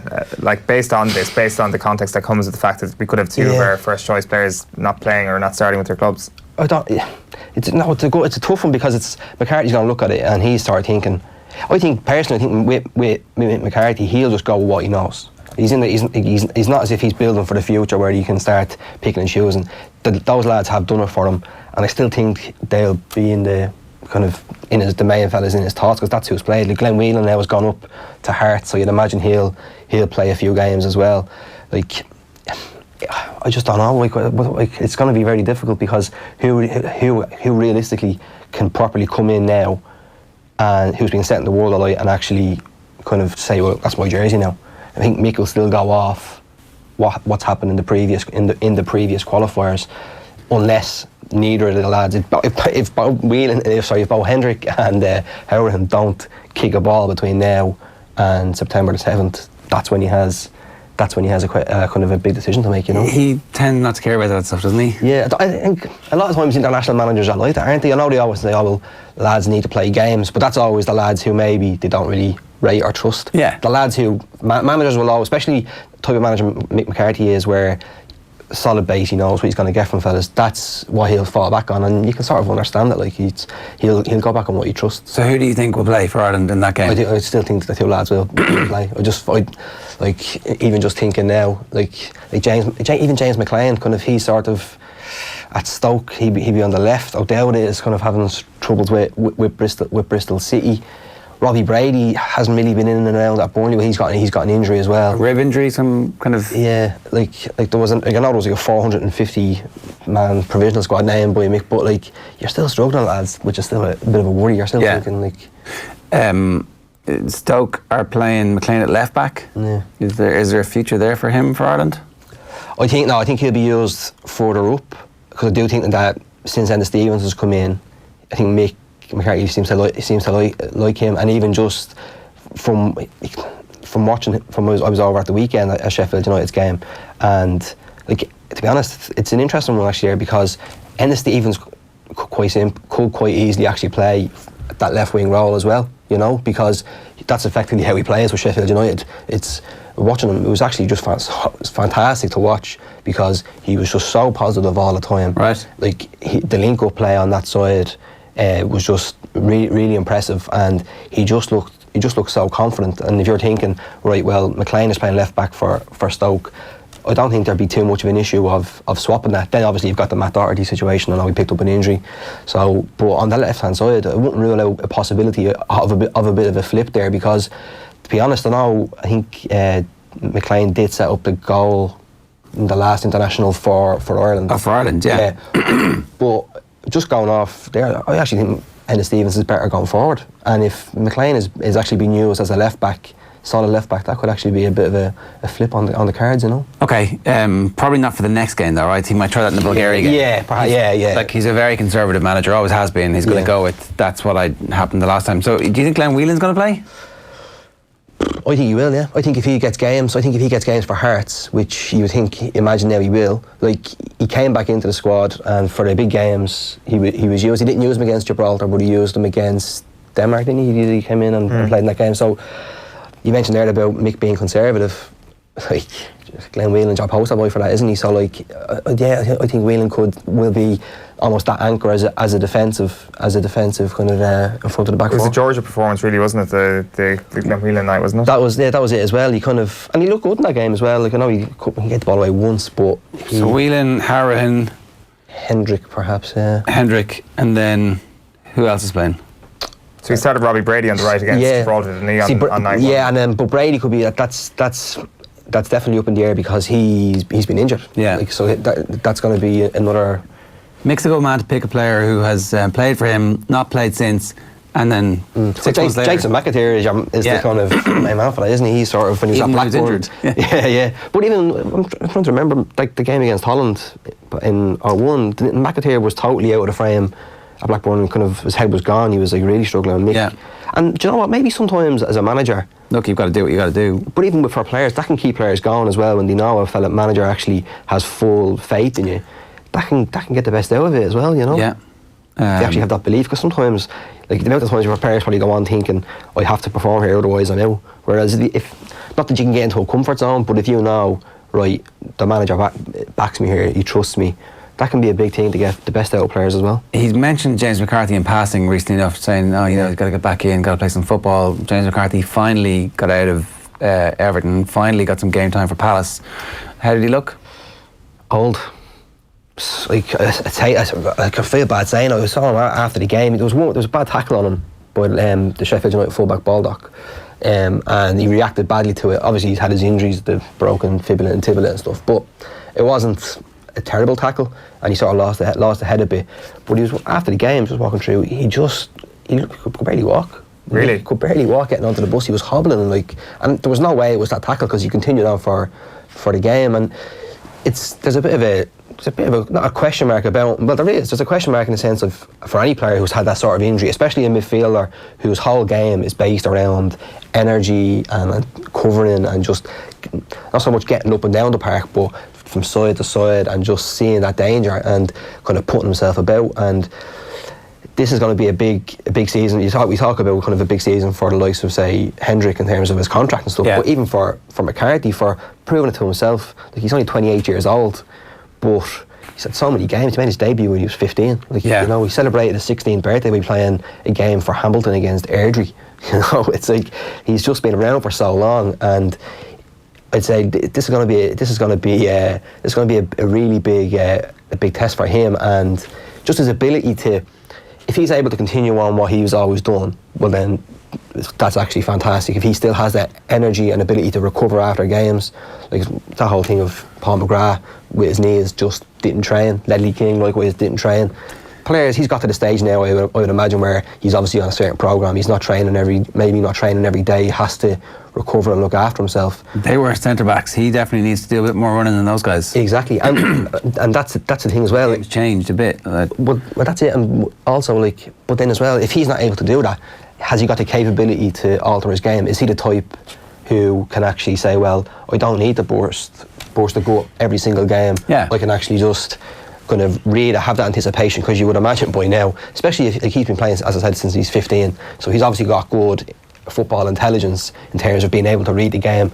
So you would think then he should be able to actually say, well, hold on, I can read the danger and not have to rely on kind of constant kind of bursts of and then pace and then tackles, because that's just it's going to be a kind of a real struggle for his body, you know. What did he learn by watching McGoldrick and Callum Robinson? that you can play with two forwards up front together and still be defensively sound and also have a threat. They linked up very well. Like what was really impressive about McGoldrick was, and you see it with Ireland, but even with Sheffield United, every time one of the midfielders or the defenders had the ball, they were looking for him.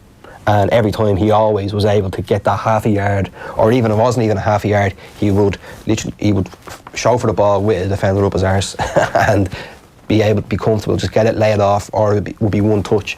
But there seemed to be a bit of a connection with Robinson. Sometimes that just happens with lads, where lads just click and they can kind of anticipate where each other will be. The fact that they're forwards, they should know, right, this is where I should be, so that's where the ball will go.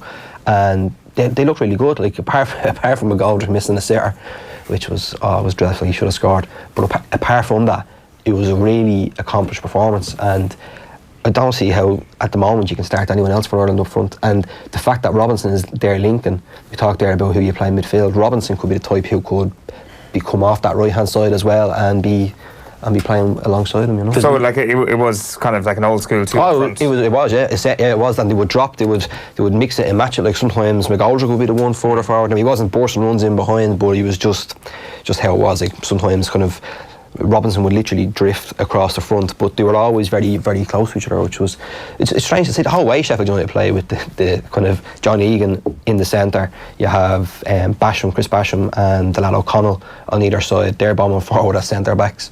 Then you have the midfielders tucking in and the wingers. The wingers tucking in, and then even Enda Stevens will be bombing forward. The whole way Sheffield United play is almost unorthodox now, and with the two forwards up front, it's just really good to see. And it just shows you that if you're well drilled and you have the confidence and the ability to actually trust yourselves to do it, it can be done, you know. Who's going to score for Ireland?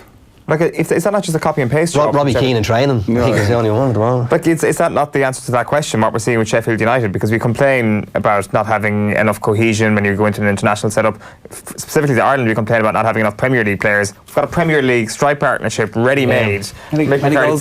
To pick up and throw it to... Well, he missed a sitter, so if he's getting a sitter... But see, this is the thing, because like, obviously you look at Sheffield United, that's been drilled into them day after day after day for the last few years of how they play. Mick McCarthy doesn't have that luxury, and I know it's a well-worn argument that international managers don't have that time to do that. So what you do is you fall on your basics, and that's just the natural. That's just how it is, you know. And that's with Ireland. I don't think the blueprint's going to be ripped up, and you're going to see kind of Mick McCarthy copy Sheffield United. It was only one game. I was Crystal Palace at home, and did only win 1-0. But it was good to see that if a system was worked properly like that.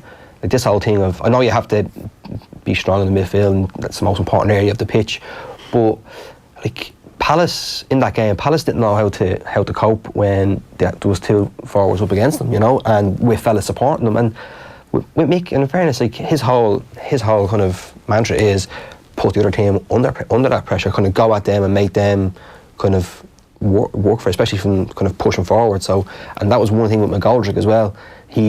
He's not one of those who will just saunter around the place. Sometimes it looks like that's what he does, like, but he put a shift in. Like, he was closing down. Same with Robinson, the two of them, and that's what. I'm not sure if Mick was at the game. I'm sure Teddy Connor might have been on Sunday, but that would have been just as impressive as their actual link-up play was. Just their work rate, and they were smart with it as well. He knew when to press and stuff as well. So that was one of the big positives from the weekend. Is John Egan have a chance of getting into certainly how you would expect him to be in matchday squads from now on? Yeah, like Egan. That was the first time I've seen Egan play live for his club, and he was just like really impressive as well. Like, he had Benteke in his pocket. Benteke is an established Premier League player as well, and he's a physical fella. But Egan didn't have a bother with him. There was a couple of times where Zaha, he got dragged out. He stood up Zaha and just dealt with him very, very easily. And obviously it's a different system. He plays in a 3. Yeah. Come like you're gonna have Shane Duffy's playing in a 3 now. Yeah, that's right. Yeah, so like and like Egan could come in and you'd have no problems. It's just about how he adapts, because it's a different environment. You're kind of going out your comfort zone with your know your club, and whether or not you can fit into it. But I have no doubt he's going to play every game for Sheffield United. He is that anchor in their defence, and he marshalled the defence very well, and he's a leader as well. Like you speak to people about him, it is what they say. Like, I know Paul Doolan made him captain of Ireland under 19s when he came in, because he just said this fella is like. And that's what you need, and especially that's what Mick will look for as well. And he's obviously arriving late in the Premier League compared to somebody who comes through an academy system, but like still young for a centre back. Loads of time for him to have a 6 to 8 year career in the Premier League and play plenty of times for Ireland. David, good stuff. Thanks a million for joining us. No worries. That's pretty much all we got time for an OTB AM this morning. We're back tomorrow morning at 7:30. Off the Ball is back on the radio tonight from 7 o'clock. OTB Sports Radio is live all day. You can get it on the Go Loud app, which is available for download in the App Store or on the Play Store. You can podcast OTB AM on Spotify or offtheball.com or wherever it is you get your podcast, and of course you can also watch us back on YouTube. We'll see you tomorrow. Good luck. OTB AM. This is OTB Sports Radio.